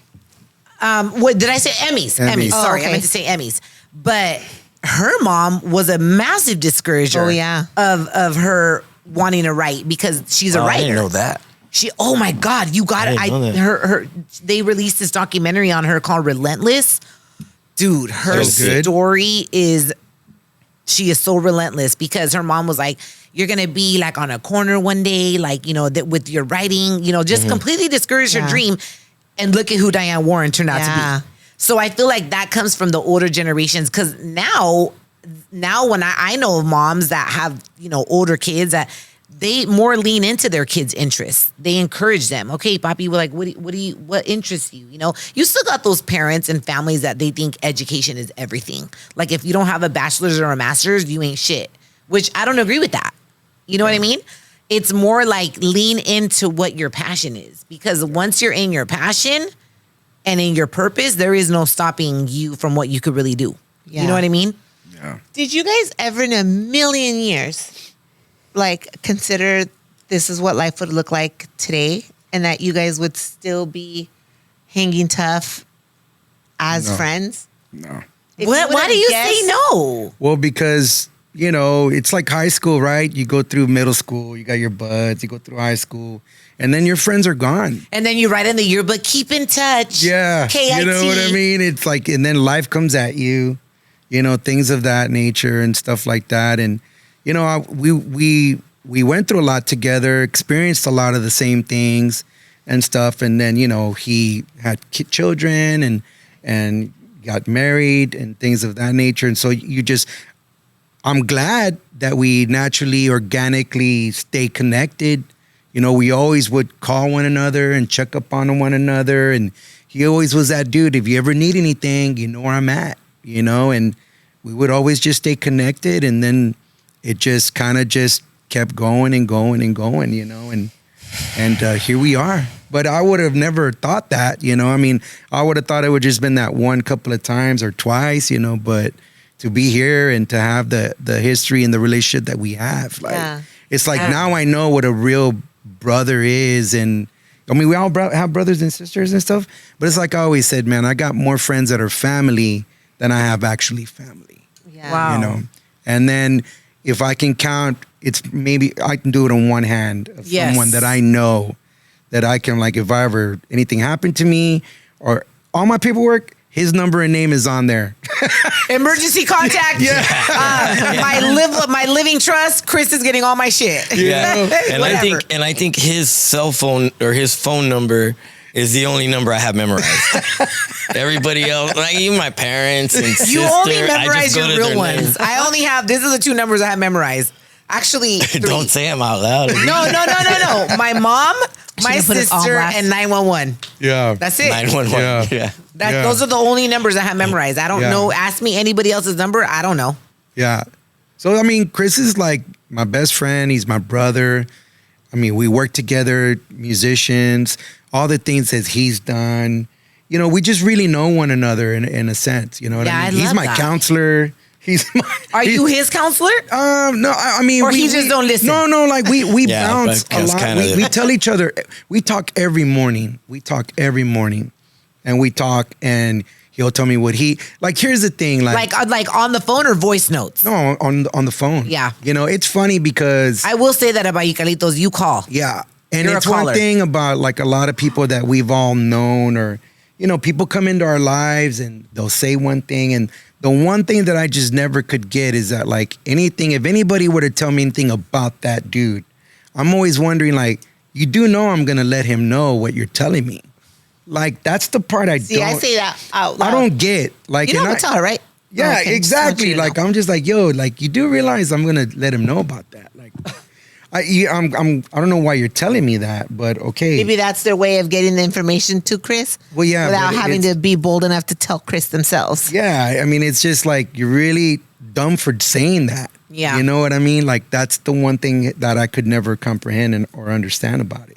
But other than that, I mean, like we tell each other everything. There's never gonna be, when he had mentioned earlier about in the Selena days when shit would go down.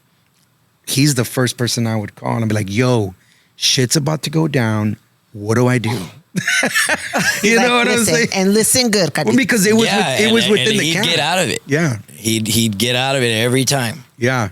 Yeah. Oh my gosh. Yeah, it was one of those things. And I'll give you one quick story of an episode that happened. They were flying out.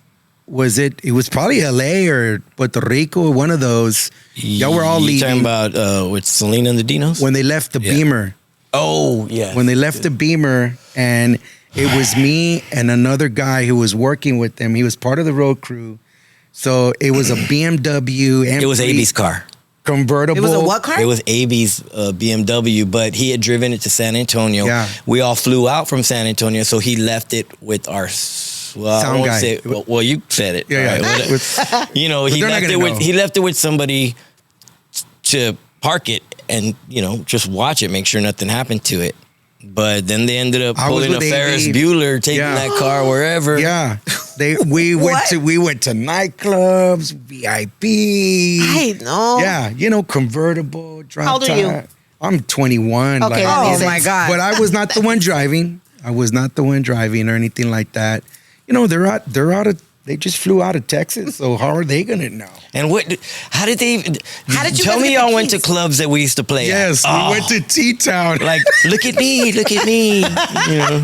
We went to T-Town or whatever. Anyway, make a long story short, in that time, you know, when you could have two phones in your house with two different numbers. Yeah. You know, so I had my own phone. My parents had their own phone and everything. And next thing you know, my phone rings and it's like, son. And I said, yeah, it was Abraham. He's like, son, I have a couple of questions I want to ask you and this and that. I feel like anytime Abraham would talk to me, I don't know him, right? I feel like my stomach would drop. Yeah, to a lot of Because people. That's how I feel. Like I feel he's scary Yeah. because Yeah. his presence, I feel like, is like It's intimidating. He Yeah, looks that's what I mean. intimidating. Yeah. I feel like he's intimidating. Yeah. And so, you know, he's asking me some questions and I just said, hey, can you hold on real quick? And I said, I'll be right back. Someone's at the door. I'm lying. And I put the phone down. Boom. I go to the bedroom. To the other phone? Yeah. I got Chris Abrams under the line. What do I do? Because in my mind, I didn't want to be a rat. Yeah. You know what I mean? I didn't want to be a rat. And he's just like, telling Hold me. on. So since you were with them, since y'all were together wherever you had traveled to, did he already know what had gone down with the car and that's why he was calling Carlito? No, Okay. But how did you I call didn't him? know that. He Oh, didn't you know. didn't He know I that. didn't know, no. Okay, What so had you gone down with the car? hadn't heard But He how did told you me call no, him? You had a he cell basic- phone? No, No, they I had called him at his house two phone phone. lines. Oh. Called him Yeah, at yeah, there was no house. cell phones. Okay, yeah. so you had no idea. So Carlito No, just but I calling asked you. him. Yeah. He told me what was going on, and Abraham was asking him about this, and I go, "So did you do it?" And he's like, well, "Yeah." and so I already knew Abraham knows. He's calling to see what you're gonna do. You know what I mean? And I told him what to do, what to say, and he went and he did it, and everything worked out. And I'm you like, tell the truth? yes, it was so-and-so. Yes. I didn't tell you like that. I didn't tell him to say it like that. But don't deny it. Don't, you know. Because this man already knows. He already And guess knows. what? I was off the hook. Because you told the Because I truth. told the truth, yeah. Because he probably respects the truth. Yeah, I mean, he he's- probably understood you were 21. Listen, I respect But the look, truth too, I wasn't man. I was not the instigator. This guy, he goes, hey, let's go here, let's go. I'm like, all right, you're driving. You're the one left with the keys. You were told what you were supposed to do with the car. You just went with the flow. Yeah. Did he get in trouble? Oh, yeah, for sure. Yeah. Did he get fired? Yeah. I don't. Yo, chismosa. Yeah, I think there was a few times, but That he then got he fired? came back. Yeah, Oh, They- fired a few yeah. times. I think.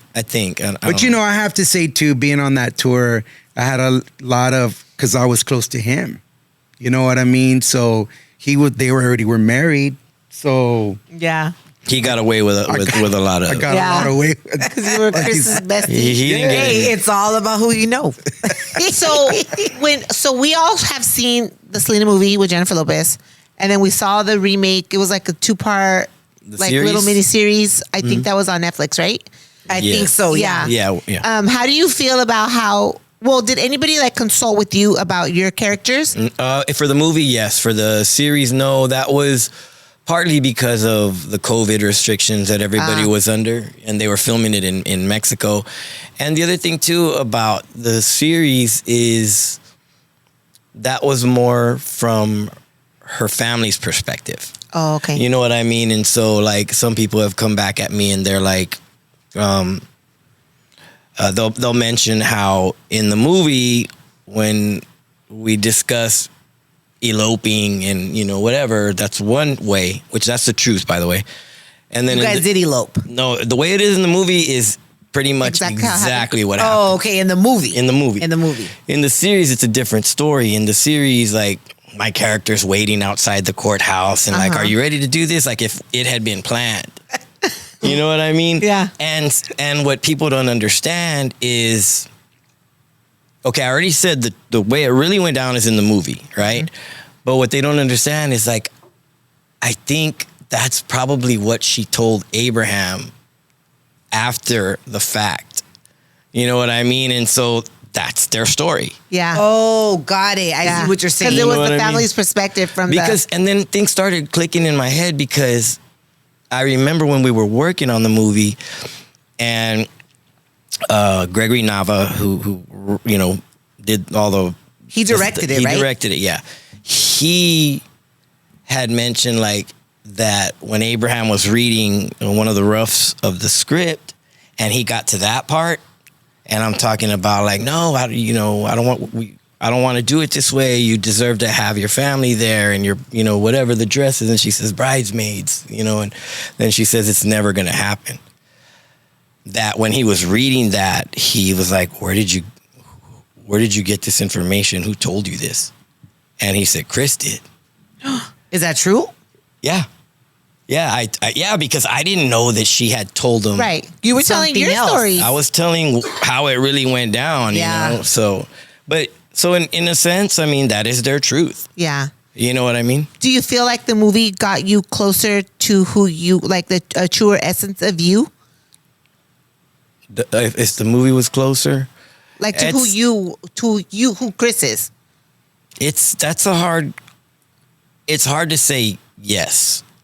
Although there are certain aspects that I can kind of see, you know what I mean, and relate to, but it's hard when somebody's portraying you. You know what I mean? Because nobody can portray you better than you. Well, you were there. You know what happened. You know what you were feeling. You know what you thought about everybody else around, and so it's not an act. Yeah, you know what I mean? yeah. So to see it, it's like you have to understand that, you know, the people that were part of it only had so many tools, and the biggest, most important tool was no longer with us. Yeah. To share that perspective. Yeah. Which would have been a different thing from the movie or the Netflix thing. Right, you know? right. Yeah, exactly. How old would Selena be now? If I'm 55, she would be, in April, she would be turning 54. Oh, so she was younger than you. So close Yeah. in age. Dang. Yeah, and we did were she about a really year. want a ranch with chickens? Yeah, we were getting it already. In Texas. We were in the process of purchasing all that. We had already put some money down on the big property with the lake on it. And how many dogs did y'all have? God. 5. guys had 5 that dogs? wasn't my, you know, I mean, I just kind of had to go with that one. You know, that wasn't You guys me. had 5 dogs already? We had 5 dogs, yeah. Yeah, but tell them what you had. You had the... Yeah, we Probably had, like the King Corsos and the well, Great no, they're like Danes. that. I They're love the King English, Corsos. the English Mastiffs. We had 2 of those. 5 of those? We had 2 of Two of those, and then those. we had some inside dogs. And then we had a husky. He was outside. Yeah, we had, and she wanted more. And then we had like, which of course I maintained, and they're not easy, but we had 2 saltwater aquariums. Yep. Which are, man, this is a big difference in just the way it looks. A saltwater tank versus a freshwater tank. Everything just looks so vibrant, and you know, we had 2 of those. She loved those. I mean, She was a lover of animals. yeah, one was even our headboard to our bed in the bedroom. It was like this, like if this is the wall and the bed's going this way, so it's a wall. It was about like this wide. Was this like in the 90s? Yeah. Yeah. Did you guys have a waterbed? Remember when such a waterbeds were in? No. Water Oh beds. my God, waterbed. Do they even make them anymore? I don't know. Waterbeds? Are we like I would totally? think they do, but I don't. Are they Waterbeds even- were like so. I wonder who ever owned and slept on a water. I did. Did you? I had a water bed. Would you sleep good in it? Hell yeah. Really? Yeah. Well, you don't have one anymore, so it I don't couldn't have know been more, that but great. I mean, I would still get one right now if they had them. You know what? I I bet you they never do. slept in a waterbed, but what was so good about it? It was you just the moved pimp on thing, it? like player. You know what I'm saying? Like pimp. Okay, how would you have sex on a waterbed? The motion in the The ocean. emotion in the ocean. Duh, Raquel. It would just take one move and then you hang That's on. it, 'cause yeah. The waves would just keep You going. get seasick. Put that on and some Let me know. I gotta Jodeci. stop. I need some Dramamine. Motion sickness. Yeah, Oh you my play some God. Jodeci, That was some- like some player pimp shit. Okay, Yeah. you know. Oh, that's so funny. Carlito, were you a player Oh yeah, 100. back in your musician days? Are 100. you still Are a you Oh, player? still yeah. a player? No, I'm not. No. He's like, girl, my knees Yeah, ain't no, safe. no. One thing about Carlitos is I love drinking wine with him. He's such a when he drinks wine. Remember, I would always say when we go drink wine, I'm like he like lo saborea like nobody else I've ever drank wine with. Like he smells it. Are you a sommelier in your own way? No, but he drinks Cabernet. He's a Cabernet lover. I love which Cabernet. I was like, Yeah. I used to always have a hard time Bold. pronouncing Cabernet until I was like, how do you say? He's like Cabernet. What would And you say, Cabernet? Yes. Give it Cabernet. Remember, I told you I was like, I have a hard time pronouncing that until I met him, and we would go drink wine. He was like, "I'll take a cab." Oh, he don't even say Cabernet no more. It's I'll take a cab. Give me your best cab.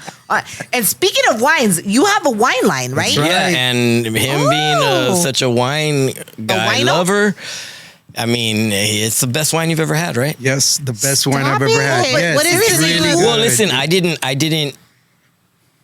As with most things that I'll, put my hands into or hands on, whether it's group merchandise or whether it's the hot sauce or whether it's the wine. Like You have a hot sauce too? Yeah, 3 different flavors. But I'm not gonna try to find it. The most important thing to me is quality. Yeah. It's not and there's not somebody there creating something that I just put my name on.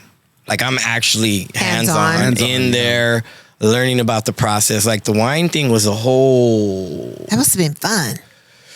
It was, and but the thing is too, it took me a long time to learn this is that if you surround yourself with like-minded people that feel the same way about the product that you're working on together, if you all feel the same way, if they all hear what you have to say and try to, and do their best to get to that vision, to make it happen, then it is a lot of fun.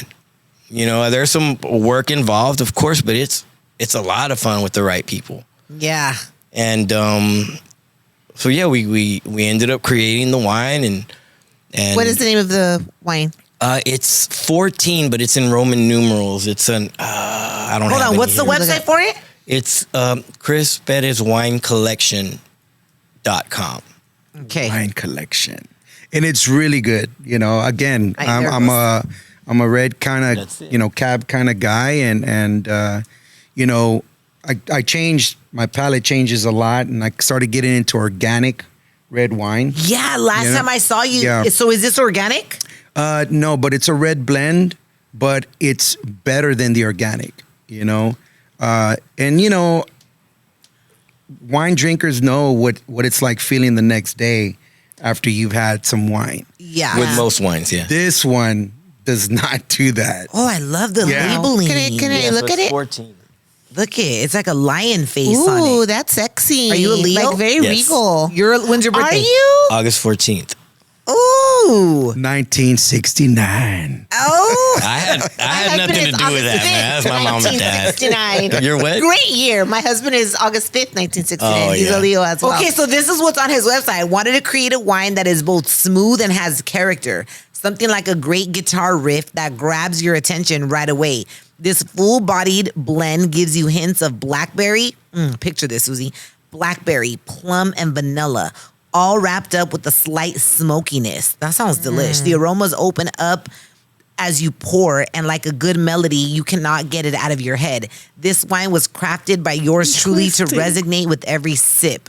Like a perfect chord, I hope you enjoy it as much as I do. Rock Ooh, on. I love that. That is so you. Rock on. And it's so sexy. Like And so It's people can description of the shop wine. this, ladies squad. Yeah, we can you- shop the Chris Perez Wine Collection.com Yeah. wines. And it's only so far the plan is once these are out and it's gonna buy selling this. pretty good, then I'm gonna move on to another.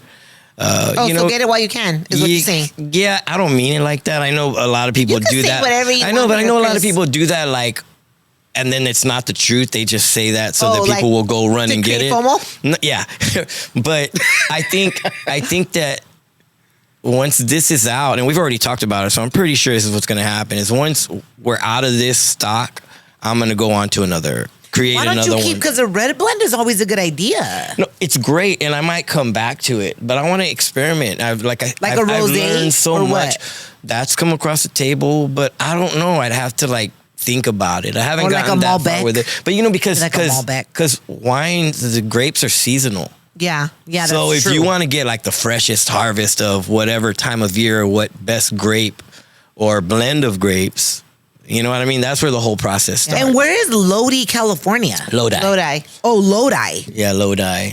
Like Cabernet.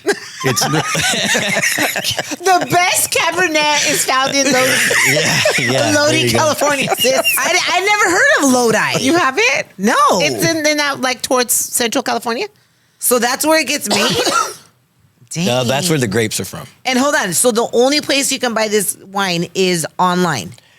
Online, or actually, oddly enough, the only store, like if you're in the area and want to get it in person, is at a shop called Meat and Vino in Long Beach. Oh. Shut up! Here in my own hometown. Yeah, but and the Meat reason, and Vino in Long Beach. yeah, yeah, Text me that. you can Text order me it. that. Meat and Vino, Long Beach. Yes, And you can order it online. Chris Perez Winecollection.com. we'll send you a Yes. couple of bottles. yeah. Listen, say less. Say less, honey. Cabernet. Cabernet. We're gonna send you some Loaded. Cabernet. It's a red blend, bitch. It's not Cabernet. Yeah, it's a red blend. Okay? Cabernet. I'm never going to is- not hear that from Susie. That's gonna be forever. Forever. Just kidding. We'll drop it here. Just It's kidding. cariño. It's I cariño. know. It's cariño. I know. But yes, no, and I'm not saying this because he's my brother and all that, and we work together. It's really good red wine. I recommend it. I highly And you know recommend good it. wines. Oh yeah. Well, no, we've had the best of red wines Yeah. in New York.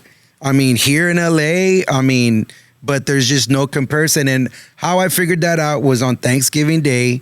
Every Thanksgiving, I'm at his house, and the bottle was there, and I already had brought my own Cabernets and to the dinner, and we yeah. went in there.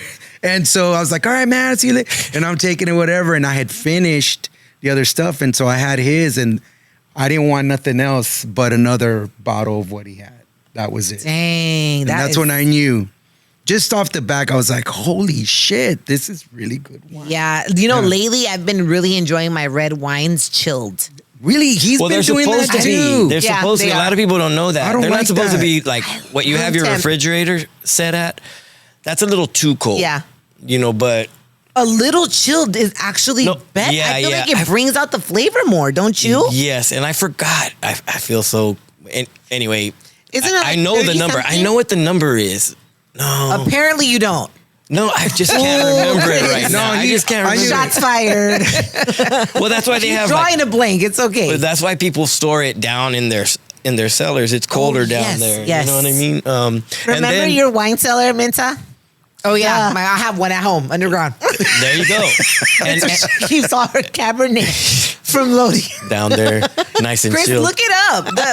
What is the temperature a wine should be at to be at perfection? We have to get that number. The last Everyone's time gonna I was know. at his house, he had it chilled, and he gave me some. You didn't let But it was refrigerator cold. It was too cold. And I had a sip of it, and then he goes, "You're not drinking." I was like, "I don't like it." You didn't like Not it cold. chilled? No, it was really cold. And then It was like a then- cold bottle of water. It So was then that he cold. No, then it he shouldn't. took my glass and he drank it. They poured me another one from him, and I was like, "This is it right here. Yeah. This is it." The fireworks went off. Again, the romance continues. Yeah, I was You like, and the "This wine. is it." I was like, "This How is did you it." come up with 14? My birthday. Oh. And it's just been a number that's followed me around. Like, it's just always been a lucky number for Number. me. And it coincidentally is my birthday. Oh my Yeah, God, I love I that. love that. And do you feel like, do you ever get, because you know, like when somebody passes away, people feel like I have a friend, right? She's a widow, and her late husband's thing was hearts. So she's been Fabi. We've had her on the show. She's been traveling. She moved to Mallorca, but she's been traveling all through Italy. And I kid you not, every time she sees a heart, it's like every day, oh my God. Like her late husband's name is, I forgot, Ryan or something. He has 2 first names. I don't know, Ryan? but it's like constantly seeing hearts. So she's babe, thank you for being here with us on this trip. Do you feel like Selena reveals herself to you throughout these years? Dude, there's like constantly. There's not one thing, but I'm sure. But I might be like somewhere and just something pops out at me, and I'll be like, she would have, it just reminds me of her. She would have loved that, or she would have hated that, or you know what I mean? So there's that. Yeah, I won't get too much into it. There's other like signs. Yeah, that are personal. They're personal, and if I talk too much about it, I feel like I might lose that. Yeah, that magic. You know what I mean? Yep. Hey, listen, some things are only for us. Yeah. Right? Yeah. For sure. Yeah. Do you feel, Chris, like having been married to such a superstar, do you feel that like expectations of you after her passing were unrealistic sometimes, or the media was unfair to you? 100%. But I also understand that it wasn't their intention. Like, they weren't doing it in a malicious kind of way. It's just people want to know what they want to know, and unfortunately for me, it just made me hella uncomfortable. And I felt like it kept me. No, I felt like it. One, I needed to get through that hard, difficult time of my life, and then once I started feeling a little bit it was loosening up a bit. I started creating more music, and it just. I mean, with my first album, we got a Grammy for Best Latin Alternative, whatever, and that's awesome, right? Who doesn't? Hey, not anybody wins a Grammy in their lifetime. Yeah, our first record, and so it was all cool, but every interview I did, it was the sad part of whatever show they put it on. You know what I mean? Because if the interview was this long, the way they would edit it, it would be like that much is the music, and then that much is all the other stuff, and then they play that somber. Again, I understand. You're like, I just won a Grammy. I understand that that's their job. It's to get views. Yes. You know what I mean? And so if they think they're going to get more views, at the end of the day, I mean, I got to be an adult about it. They're not going to care too much. You know what I mean? About my feelings. You're so talented. Well, thank you. You yourself as an artist, you're so talented. But I see what you're saying. Yeah, like, the media is savage when it comes to clickbait. Yeah. They'll do anything, and they'll position a story in the craziest way to get people to click, to get people to view. See, and I think that's cold-blooded, because just sitting here and talking to you, business. That's part of the game. That you're cold-blooded business. Like, I would never want to trample on your feelings, or because to me you just feel like you're a very gentle person, very genuine and sincere. It's probably because you're a Leo. I didn't know that before, but now Susie loves you even more because her husband's a Leo. I love Leo, and we all love Mel. Easy for me. Mel and like your demeanor is similar to his. Like, he does not. He loves that when I shine, when I'm out there. Like, there's no reins on me, Yeah. Because he knows, like, wild horses always come home. For sure. But don't put the spotlight on him. He doesn't like it. He just gets so uncomfortable. Yeah. And so for me, like, I think that's mean spirited, even if it's not intentional. But you don't think these people know what they're doing?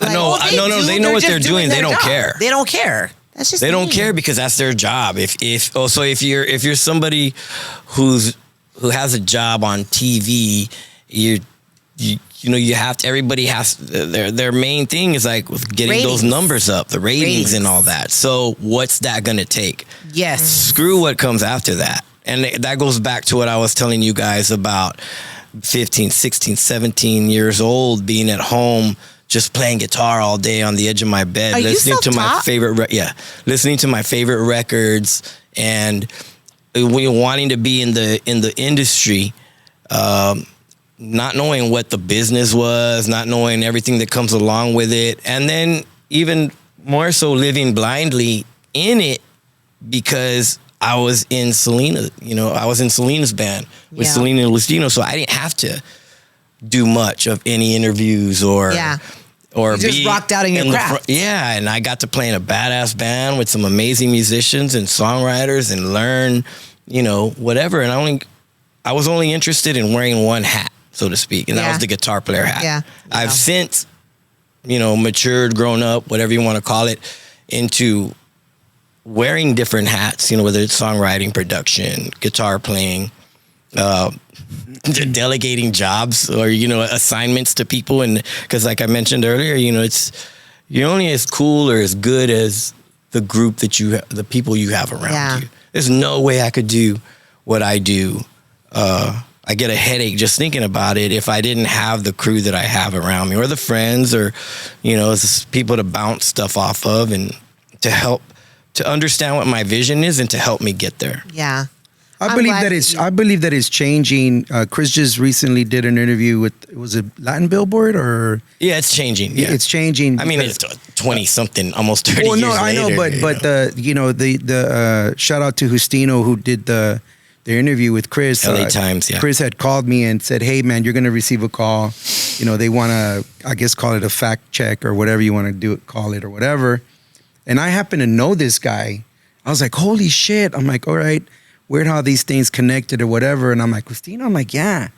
Boom. I'm on the phone with him and we caught up and everything. And so he gets into the whole thing about Chris. And he's like, "So, I did an interview with Chris and everything. And we had been talking." He goes, "Man, you guys are a lot alike in so many ways, the way y'all talk, whatever it is." He goes, "But I just really wanted to get your side on Chris the person, Chris the guitarist."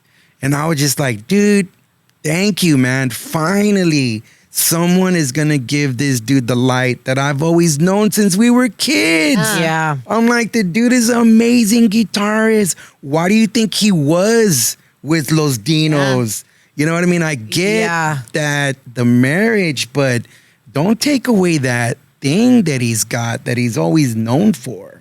I think like the hopeless romantic in people see the story the way that it was portrayed, because hardly any of us know you guys personally, right? Yeah. So it's what's been portrayed in the movie or in the series, that hopeless romantic people like 100%. Wow, what I love. Romeo Yeah. and Juliet. Like, you're the one that's left, so like they want to talk to you about it because You were the are- closest thing to her that, that But shared it becomes intimacy like that with too her. much. I would think so too, and it overshadows your raw freaking talent. I can't believe that you're self-taught. You never had one single Guitar lesson? as a kid guitar lesson. Nah, my guitar teacher was the record player and the radio. How did you? Cassettes.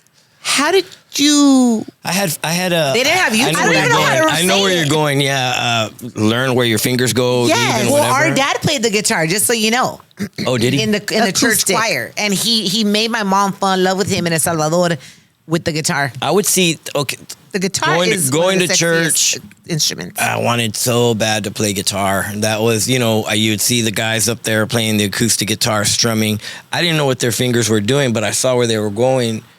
And then in middle school, because I could read and write music since I was 11 years old, I just didn't play guitar. Wait, how did you learn that? Through your middle school In school, class? yeah. My mom, Band? got to Did give you her do that in credit. band? Yeah. He was first chair. Yeah. What does that even mean? That first chair? means you're the best in your group of instruments. What did you play? French horn and then French I In horn. band, Yeah. like there's people. Calm down. But there's people that actually take that serious. Yeah. No, I understand that there's people that can read music, but when I look at a music sheet, I just see like squiggly lines. It's because and you can't circles. read it. You But know like when you look at a music line, like can you hear the melody in your head? Yeah. Just by looking at the notes? Well, A it's lot of charted that times, way. yeah. That is so cool. That's That's like lot a of times. superpower.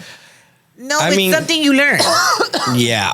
Yeah. It's rad. something you learn and you have to, I would imagine like anything else, the more time you spend doing it, The easier it becomes. The easier it becomes. And then there's like the whole, which as I got older, I wish I was more schooled, but there was a big part of my life where I was actually grateful that I didn't know the rules so that I wasn't stuck Yeah. in a thing, and What do you think knowing the rules would have changed? it would have given me. I probably would have felt like I had like I had to be confined to this thing, like in a box. because a lot of back then, a lot of teachers would push their thoughts about music and how it needed to be, and you're not doing that, and it needs to sound more like this, and they're doing their job, but it trains you in ways that I didn't want to be, trained in. And lucky for me, just naturally, I was good at it. So I didn't really get a lot. So even though I was in band and I was learning how to read and write, I didn't get a lot of. Actually, as a matter of fact, I was a teacher's pet. On top of that, Really? Yeah, You were? Which I was never a teacher's pet, and that was the first time I was like, "This is what it's like." The teacher always has their who you Their favorite. perceive to be the favorite student. Well, in band, I was. So, Doesn't and my surprise friends me. used to be like, "Yeah." I feel like teachers like students that participate, students that Well, The I teacher didn't. probably saw your raw talent, though. I didn't. Yeah, I think it might have been more that, and the fact that I was so shy and, an introvert, and that maybe she just felt if I pull on this guy the right way, Come out of that shell. yeah, and she did.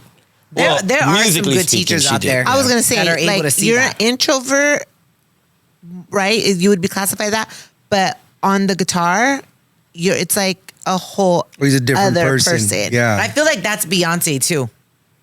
Like, Yeah, I see what you're she saying. gives me that I'd say vibe. that. Like she's Yeah, I very would think that. like quiet, and then like on a stage, it's like this She's Sasha whole- Fierce. Yeah. Yep. Yeah. Exactly. But everything that he's learned, he's like a chameleon. Like he can adapt to anything. Like I could be like, hey, give me this song from like Craig. Give me that sound of Craig Ross from Lenny Kravitz. Oh, you're talking about this? Hold on, let me go get this guitar. Boom, he comes back and I'm like, yes, that's That's it. exactly what I'm looking for. Like, Everybody needs a friend like Carlito. That's gonna hype you And up. Carlitos, have you always sung? yeah, pretty much. Do you also play an instrument? No. I mean, I'll try to. but Carlito's I'll try always- He's to. like, I play the bandereta. Hey. Hey, Yeah. Carlito's always singing. He'll still no, He'll what's funny? sing is everything. He'll strum a guitar, and I'll hear it. Yeah. And then I'll walk out of wherever I'm at, and I'll walk to where he's at, and then he just like takes it out and puts it down. I'm like, come on. And you know why? You know why? Because I seen other people play, and he's like, "Nope, give this to me. I'm gonna show you one time." And so I won't even try because I already know what's gonna happen. He's gonna take it away and try to show me the chords and all that. But everything that that he is, he's just a great listener. Yeah. And that's what he adapts to metal, the sound. And we wanted to give it that cumbia rock, Latin pop, louder than anybody else. Like, we just want to fuck you up in a way. Yeah. Hey, Like in and a by the sound. way, let's talk about Hurt you my guys are going to feelings be so performing good. at the Best of Mucho Festival Yeah. in Austin, Texas. Austin. Yeah. Oh, wait, on don't we have a April Best of 5th. Mucho here You were too gonna. at It was Dodger about to Stadium? happen. It was supposed But to it got happen. What happened? They canceled it. Why? We didn't sell enough tickets? I don't know. No, I don't know. It had something to do with some of the artists. I don't know. Well, Something there's one happened. coming up in Wildfire? Austin. There's one in and Austin. they're performing. Yeah. Yeah, we've There. already done it once. Yeah. Was it last year? Yeah, last year we did it. It was with Juanes, Molotov, Enanitos Verdes, Grupo Frontera. I've never seen this dude like. He was just like really quiet before the show and You were nervous? looking around. yeah. And You I were was like, nervous? Yeah. You don't recognize this guy. yeah, what's going on with you? And we're about to go up, and we're on the stage, and people are out there, and I had to say something to him. Yeah. He just came. He goes, hey, calm down, relax. Why were you feeling so nervous? Because I hadn't been Right, because of the massive crowd. the huh? massive crowd, and I never been on a stage with major artists. Yes, know you what I have. mean? Well, I mean, I'm just saying, like, you always say, like, well, if I ever had that opportunity and I get that chance, you're gonna go for it. You know what I mean, or whatever it is. And I was just like, because it was a rotating stage. So the other yes. band's on the other side. Yep. And then you hear the guy, all right, 10, 9, and you're like, oh my shit, God. here we go. Like, it's about to start. That just sounds so exciting. I mean, I probably would freeze. I can go on stage and I can host Yeah. anything. Yeah. But yeah, maybe if Oprah Winfrey's watching me, maybe I'll be like, what do I say? Nah, you would still do it. Yeah, No, but I can feel like I can understand the nerves. Yeah, like, no, yeah, you gotta. It's like facing a fear, and that's not easy for anybody. You know? And Do you everybody's still get scared nervous? of different things. You know what? I get nervous when I gotta go into the studio and create with somebody who wants to work with me that I don't know.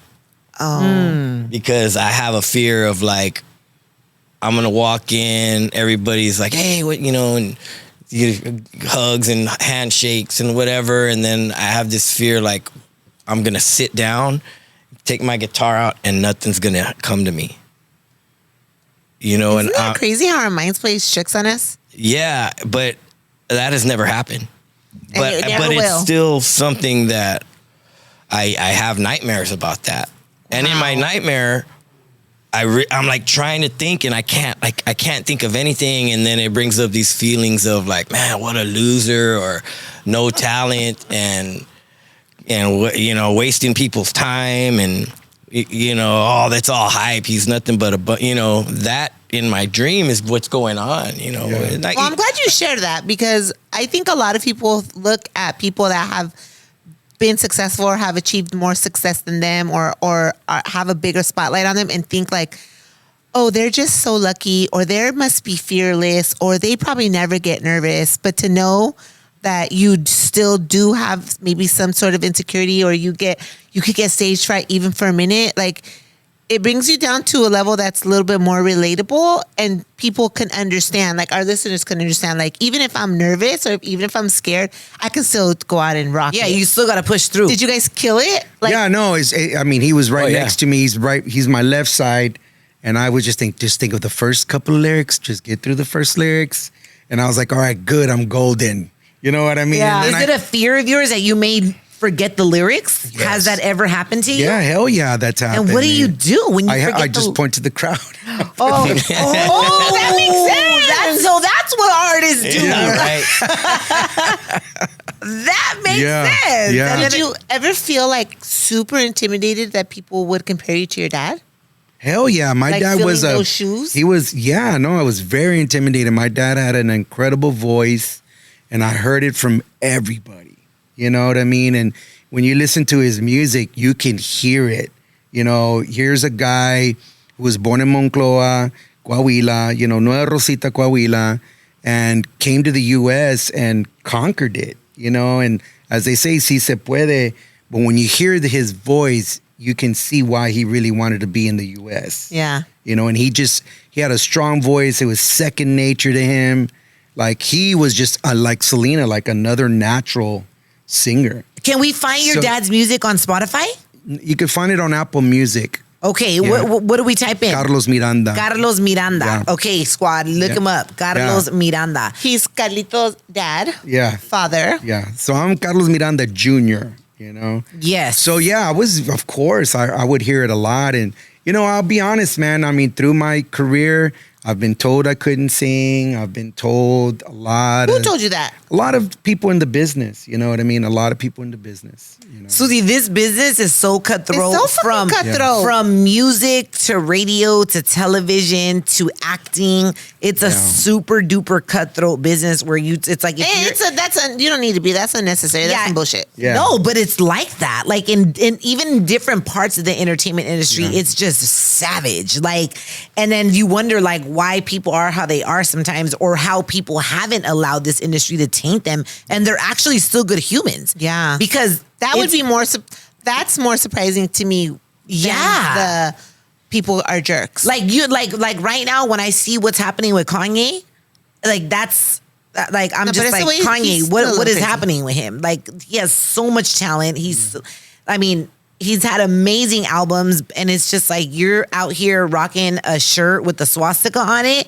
Like, come on, that's a waste of talent. Or That's mental illness. Wait, did he do that? Yes. Yes. Are you sure? Because I've seen a logo Yes. of his that says "Yay," and it's a Y, and it's a Y. So it's like a, I don't know. No. You It's didn't like see the a Super Bowl Y, commercial? and then it's an swastika. E, and it kind of has the symbol in it. No, this was a straight up swastika. Oh, it was. He It was just a posted straight a up picture swastika. of himself Oh, in man. his t-shirt, which is just a straight up swastika, and he said, "My greatest accomplishment is being a black man that's a Nazi." Like that's what she posted on Like his it's just, you know, so when Instagram. I see things But like that's mental that, illness. But it's not to grab more. everybody's calling it cap. Everyone's like, "Oh, that's cap," and he's just like laughing. Why? But I'm He like, doesn't why? he is brilliant writer. That's what I'm saying. Like What happened? Kanye's early music is so good. Yeah, I agree. He was relentless with the way that he even broke into the career. Why would he need that? Yeah. Yeah, this industry That's could gotta drive be people mental crazy illness, or bitch. make people mean. So yeah, when you still see good humans from this business, it's like those are my kind of people.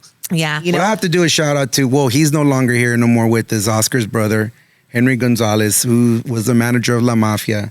He's the one that put it in perspective to me and basically told me, you know, he wanted to work with me and he, you know, asked me a lot of questions. And I said, well, you know, a lot of people said I couldn't sing, you know, and he brought it out. He goes, has your father ever told you couldn't sing? And I was like, no, he hasn't. He goes, well, there you go. There you go, right? After that, never again. unstoppable, baby. Yeah, that was it. Oh And it's my things like gosh. that. You know, it's things like that. I mean, because Oscar from La Mafia, he was told that he could not sing while they were in the studio and basically said, if you guys want to make it, you need to get rid of this singer. Well, look at where they're at. Right. Exactly. People are haters. Yeah, dude. I like mean- there's people that will it's like doctors telling women you can't have kids. Yeah. Like who the like Crush what? your spirit. They just they kill your spirit, and some people choose to believe that, and some people are like toma, Yeah. and they still succeed. And I know what thought, I'm you know, saying? if anybody was going to tell me, I would hope my dad Of would course. tell me, hey, Mimo, you know what? hang it up, buddy. You know, Yeah. hang it up. Well, my mom was my biggest supporter, man. My biggest Yeah, I supporter. know it hurt I you love when you it. lost your mommy. Oh, yeah, man. How And old I are love your that. kids? 28 and 21. Okay. And then you said your oldest daughter is 24? No, I think I said 25, but I 25. take that back. She's 26. 26. So do they ever get like inquisitive or like do they want to ever sit down and hear about that time of y'all's life? Because obviously I'm sure they know who Selena is Yeah. and they're probably fans of her music, like, but I they were would. not around right at the time. So Yeah. do they get like shocked to know like, oh my Dad. gosh, Dad, like My God, you were Dad. married to her, or like, oh You my would- gosh, you were such a good friend of hers? That's to answer your question. No, they don't ever get like that. And the thing is, because to them, I'm just dad. Yeah. And That's the part that makes it unbelievable. when they were I would think. when they were growing up, it was always in some way, shape, or form. It was always around. You know what I mean? So it was always there, but it was kind of the thing. The way I felt, my daughter might have a different answer, but the way I felt is it was always the thing that we're not going to talk about because we don't want to make dad Dad sad or Yeah. uncomfortable. You know, and but still realizing what that thing Yeah. is. You know what I mean? Yeah, it's and to be honest, at this point I kind of prefer it that way. You know what I mean? I want my kids to feel like I'm focused on what I'm doing, but I'm also focused on what they're working on. and like Yeah. what your world is now. Yeah. Because even though I'm sure it was a big part of your life, it's the past part of your life. Like you went on and remarried, had a family. I got remarried. I had the kids, and then went through a hard time going through a divorce. And in my eyes, I mean, my kids have seen a lot. yeah. You know what I mean? But I did my best to where they didn't feel like they were going through a lot. I know Yeah. there was some, you know, especially Can't for my shield them daughter. for everything. Yeah, but one thing I've always like almost to the extent of hurting myself because I was trying to carry too much or do too much, because I grew up, my dad he'd never like hung out. My parents were divorced when I was 4. I don't remember living in a house with my dad. He would come around every now and again. He was out living his life, doing his thing. That's not my story to tell as far Yeah. as what he was doing, but I knew what that felt like. And having said that, so I don't know what it's like having your dad around a lot, or, you know, being present. So with my kids, I like went, I would go, and we're going through, especially going through the divorce, and then their mom and them end up moving to Corpus, back to Corpus, that's where they're from. And then me having the busy lifestyle that I had, any chance that I got, I would drive. It's 5 hours round trip. And when I say that I did that very often, that's probably an understatement. I did it way more than that. Yeah, no, this dude went beyond for his kids. Like, never missed a day. All the holidays. If he could be with them all the time, he'd be with them all the time. All the holidays, all the summer breaks, all the Christmas breaks, all the spring breaks. That's so dope, because there's some men that don't have their father in their life, and they become that absent father too. Yeah. But then there's men that are like, I'm not going to be like my father. I'm going to be here for my kids. Well, I've seen it go both ways. I've seen it go both ways. I've seen guys that had their dad there, but maybe their dad was a little overbearing or just so military that they're not there for their kid. That kid who grew up, that little boy that grew up, he's not there for his kids. Oh, they like don't know he's how there, to but connect he's really not like emotionally, involved. Right. Yeah. That's crazy. And I don't know what's worse, right? Like having a father that's there, but yet he's not even involved. And my kids, and my two kids, they gravitate to him. Like he gives my kids see him the way I see him.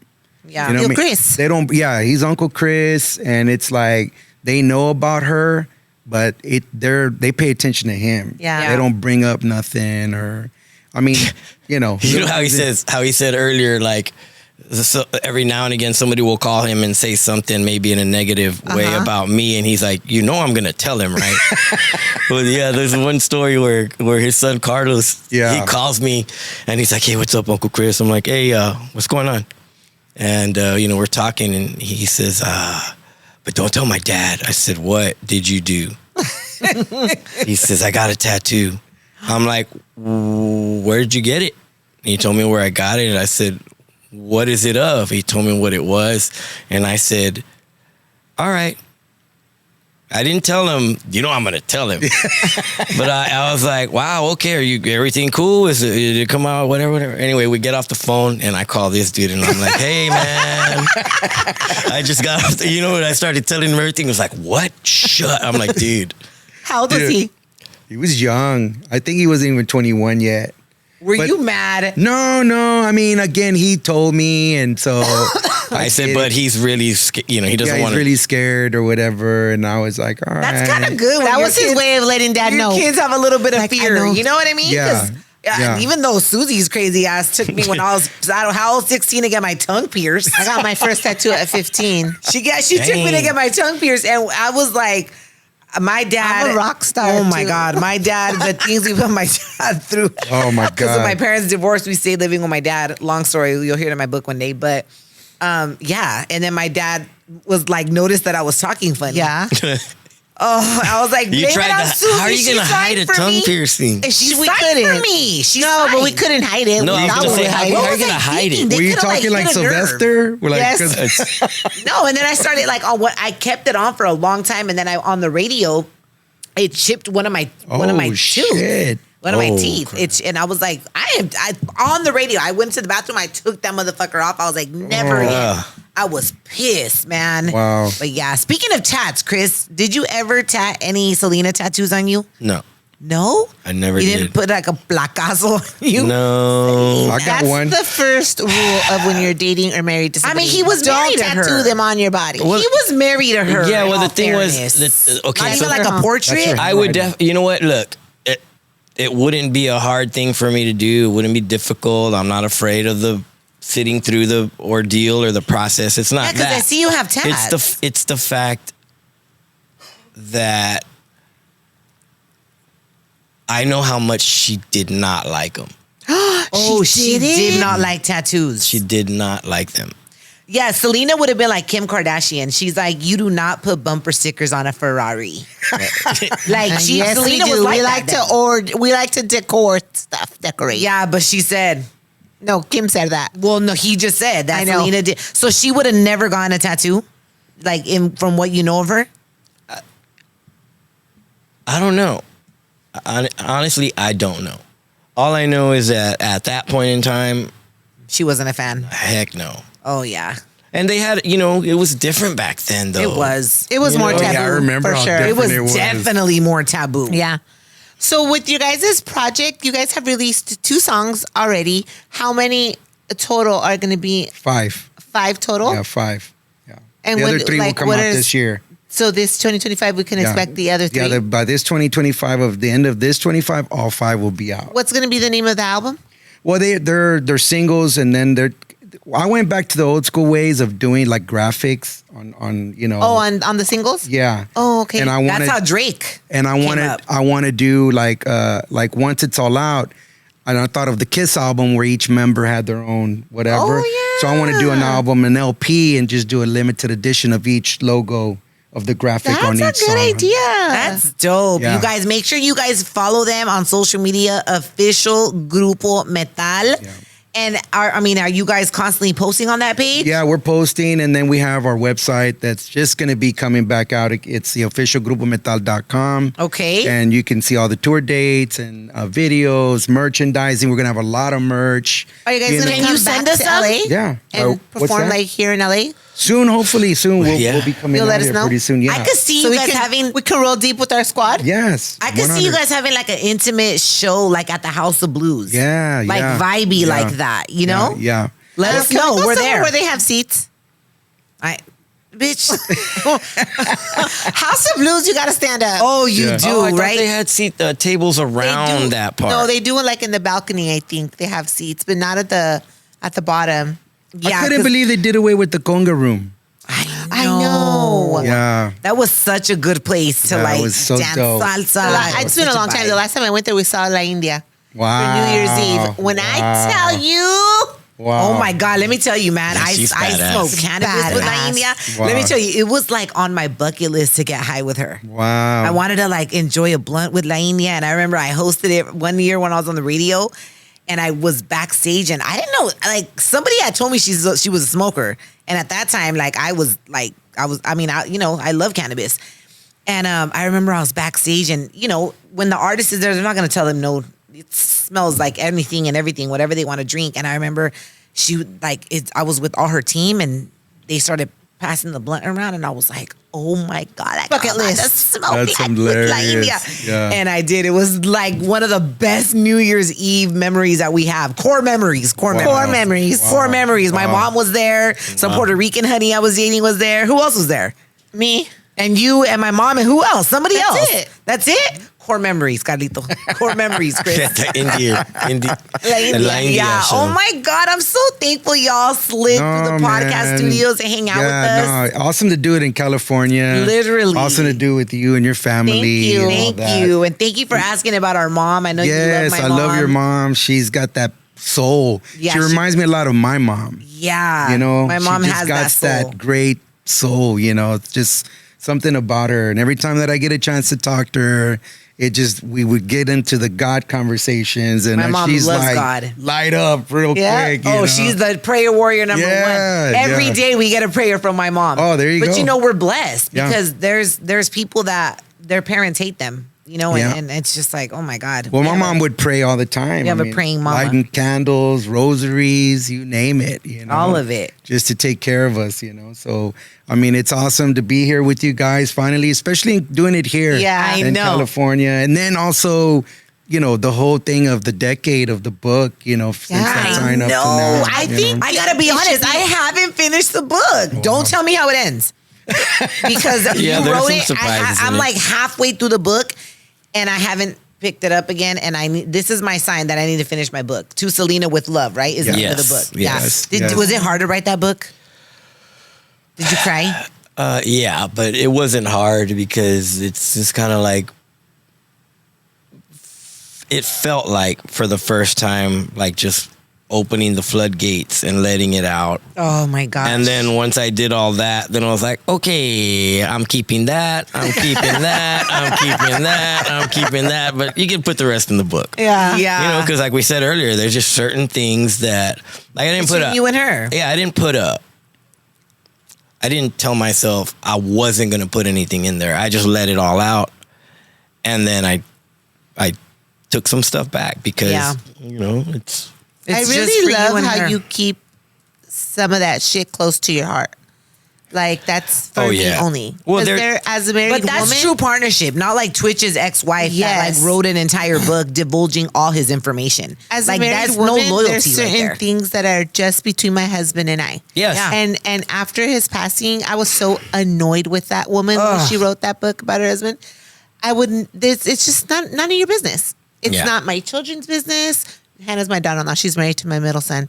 It's not my siblings' business. Like it was between him and I, it's and that's how y'all's. it shall Yeah. remain. Like Yeah. I love that the way Yeah. that you protect that moment of your life. Like there's just it was special, and it will remain special because it remains yours, just yours. You know. Well, I appreciate that. I mean, and it was and continues to be a conscious decision on my part to, you know,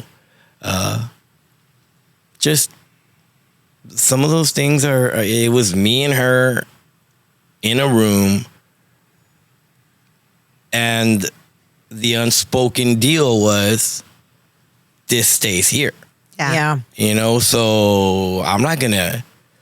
Everything that's in that book, there's some private stuff in there, but not anything that I feel like I was breaking that deal. Yeah. Yeah. You're not You know. betraying the pact y'all had. And you know Right. what you were mentioning earlier about whoever that was, it Twitch you were talking about? Yeah, you know Ellen DeGeneres is Oh, yeah, DJ, the yeah. negrito, and then he was married to like a white girl. So Her name is- purposely she did it, you know. It's really. I mean, like I heard, like she made the family sign NDAs when they went to his funeral. Like just como que she just did like a She 360 just said when he passed way away. too much. She about said way too much. him Well, you know what I love Stuff she about got in his and closet. that wasn't necessary. And, supposed to be like a drug addict. Like Yeah. nobody needed to know that. Yeah. Well, on this part, I mean, for his book, you know, we were kind of going through a lot of things as he was going through that divorce and all that kind of stuff. And we shared a lot of time together. We were actually living together. Yeah. And it wasn't to the time, it came to a time where he moved out and all that. And so the crazy thing about it, which I've yet to read all the book because he did show me like the scripts and stuff like to it or whatever. And I would just check it out or whatever. But this was way before that time as to like intentionally people wanting to do it, you know, things like that. And I had a dream I dreamt about her. And she comes in my dream. This is before the book was written. Before the book It was was before written. he even knew. Yeah, before I even said anything. To before he'd even said anything. And so Oh, then wow.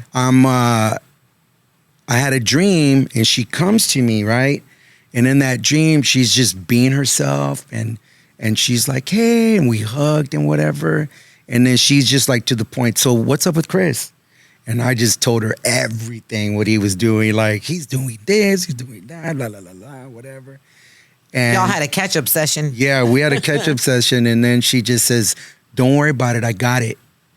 And then I wake up, and the Latino in me, I'm like, oh my God, what's gonna happen to me? Like, I'm just starting thinking, why did I dream about that? Like, that was just really, I was just thinking about that, someone of my family, or I'm just thinking that Latino way or whatever. Then this dude's calling me on the phone. Like, literally, I had just woken up, and then I'm just thinking to myself and whatever, and I'm like, holy shit, he's calling me, and you know, and he gets on the phone. We get him like, yo, what's up, man? Whatever, what? Blah, blah, blah, blah. And the brotherhood of like, dude, I got to tell you something because I didn't know how to tell him. Like, why? How am I going to say something to him about that? Which the conversations were never anything about anything like that. Yeah. And I was like, bro, I got to tell you something. And I knew once I was going to say, hey, man, I had a dream about Sel. I knew whatever he was going to say after that, then I either know it was going to be good or bad, you know, to move forward with it. And he just goes, oh, yeah, what did she say? And I was like, and I told him. Oh my God, I got the chills. Yeah, I told him what had happened and everything. He's like, wow. He's like, well, I got this offer to do a book deal. And I was just like, holy shit, right? And then, of course, then But I still didn't know if I was You going to were do gonna it do or it? not. Yeah. So I'm like, I don't know. And then after I Wow, heard so that was like a sign. yeah. Yeah. And then he wanted to put it in the book. You know? Yeah, it's The in dream? there, right? Yeah, it's in there. Yeah, It's in there. Yeah, because that was the catalyst that I've gotten better at it, but I'm a real quick no to stuff like that. Quick. Yeah.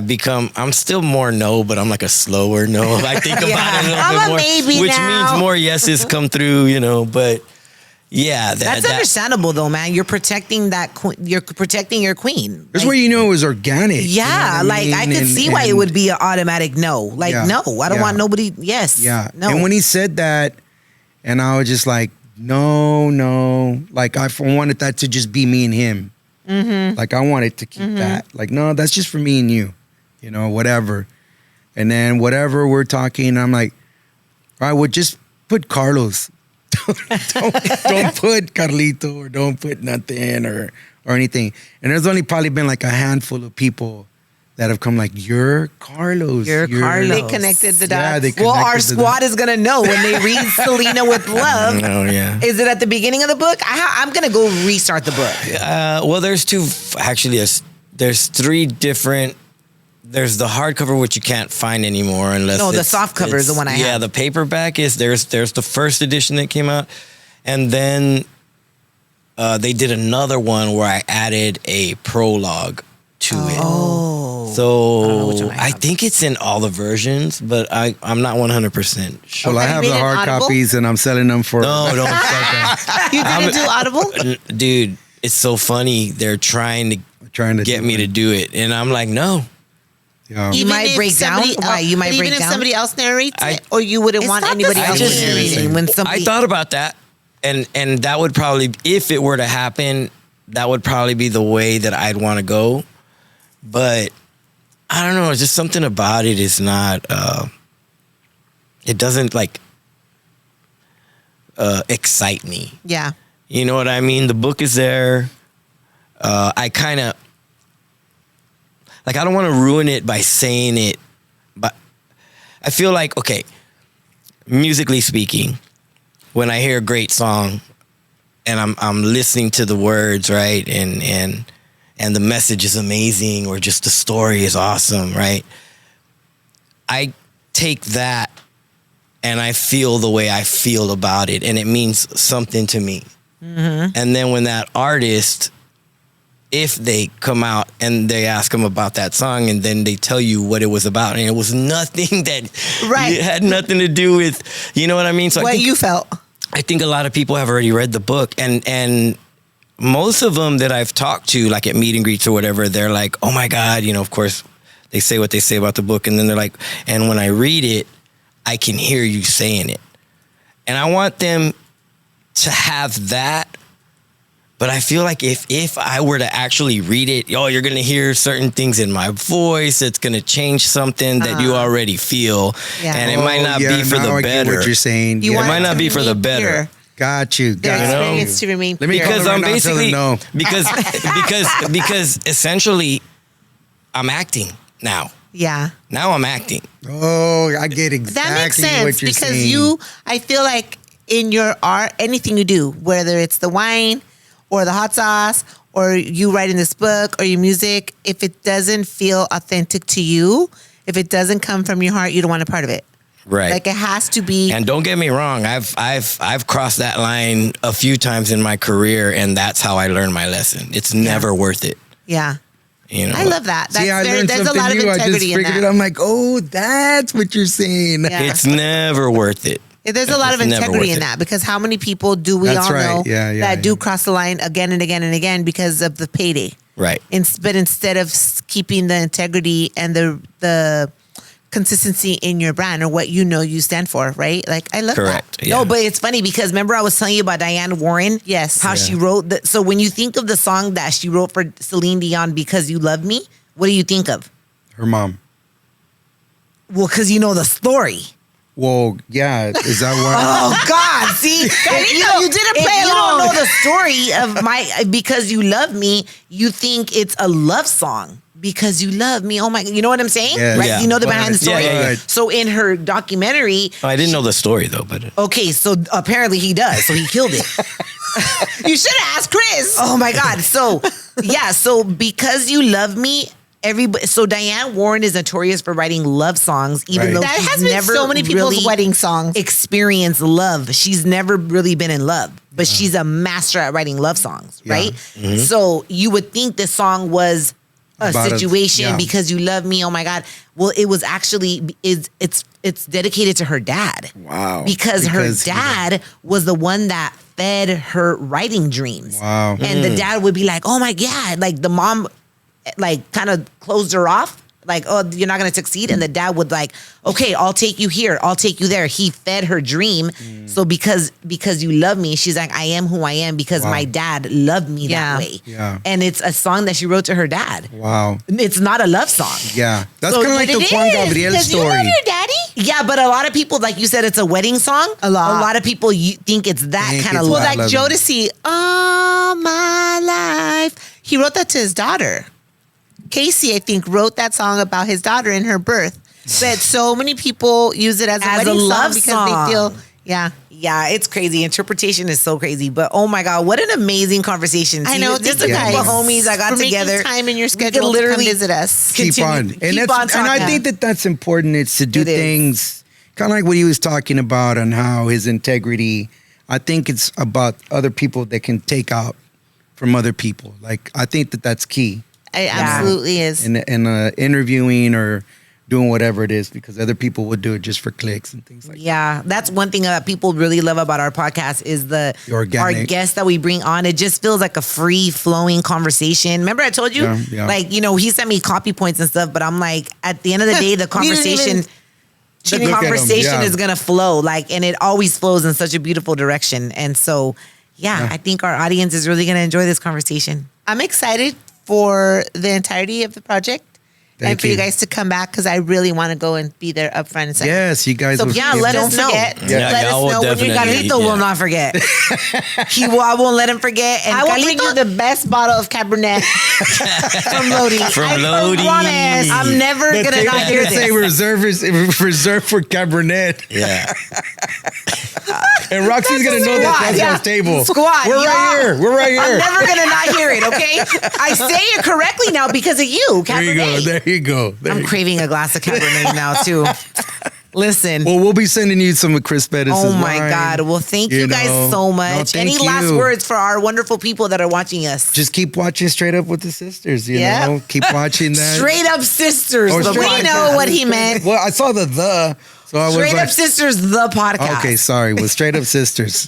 Keep watching The Straight Up podcast. Sisters, and I'm glad that we got to do this on your podcast Me here in too. Me Me I too. love Guys, so LA. much I love for you, making the Carlito. time. Love you Thanks guys. for having us. Thanks for having us. doubt. I mean, he told me today, like, I was gonna be in the. We brought some recording equipment because while we're out here doing the other things we're supposed to do, there's some stuff I need to catch up on recording wise. So I have my studio guy here with me, and he comes in. He's like, "Hey," and he tells me about it. I was like, "All right, let's go." Yeah. I That's love it. the trust. Yeah. Yeah, you gotta trust I love somebody. the trust. Yeah. Yeah, We only do that. someone you trust will follow your Yeah. lead. You know, I hope will go you with don't the leave flow. from here and be like, what the hell did you get me into? She said Cabernet. Who says Cabernet? Carlito, she didn't even know where Lodi right. was. I didn't know it's Lodi. I learned. What kind of friends do you have? Y'all, Cabernet. Cabernet. I mean, From Lodi. Cabernet. Checking out. We love See you next guys. week. Thank you. God Bye. bless. Bye. Bye.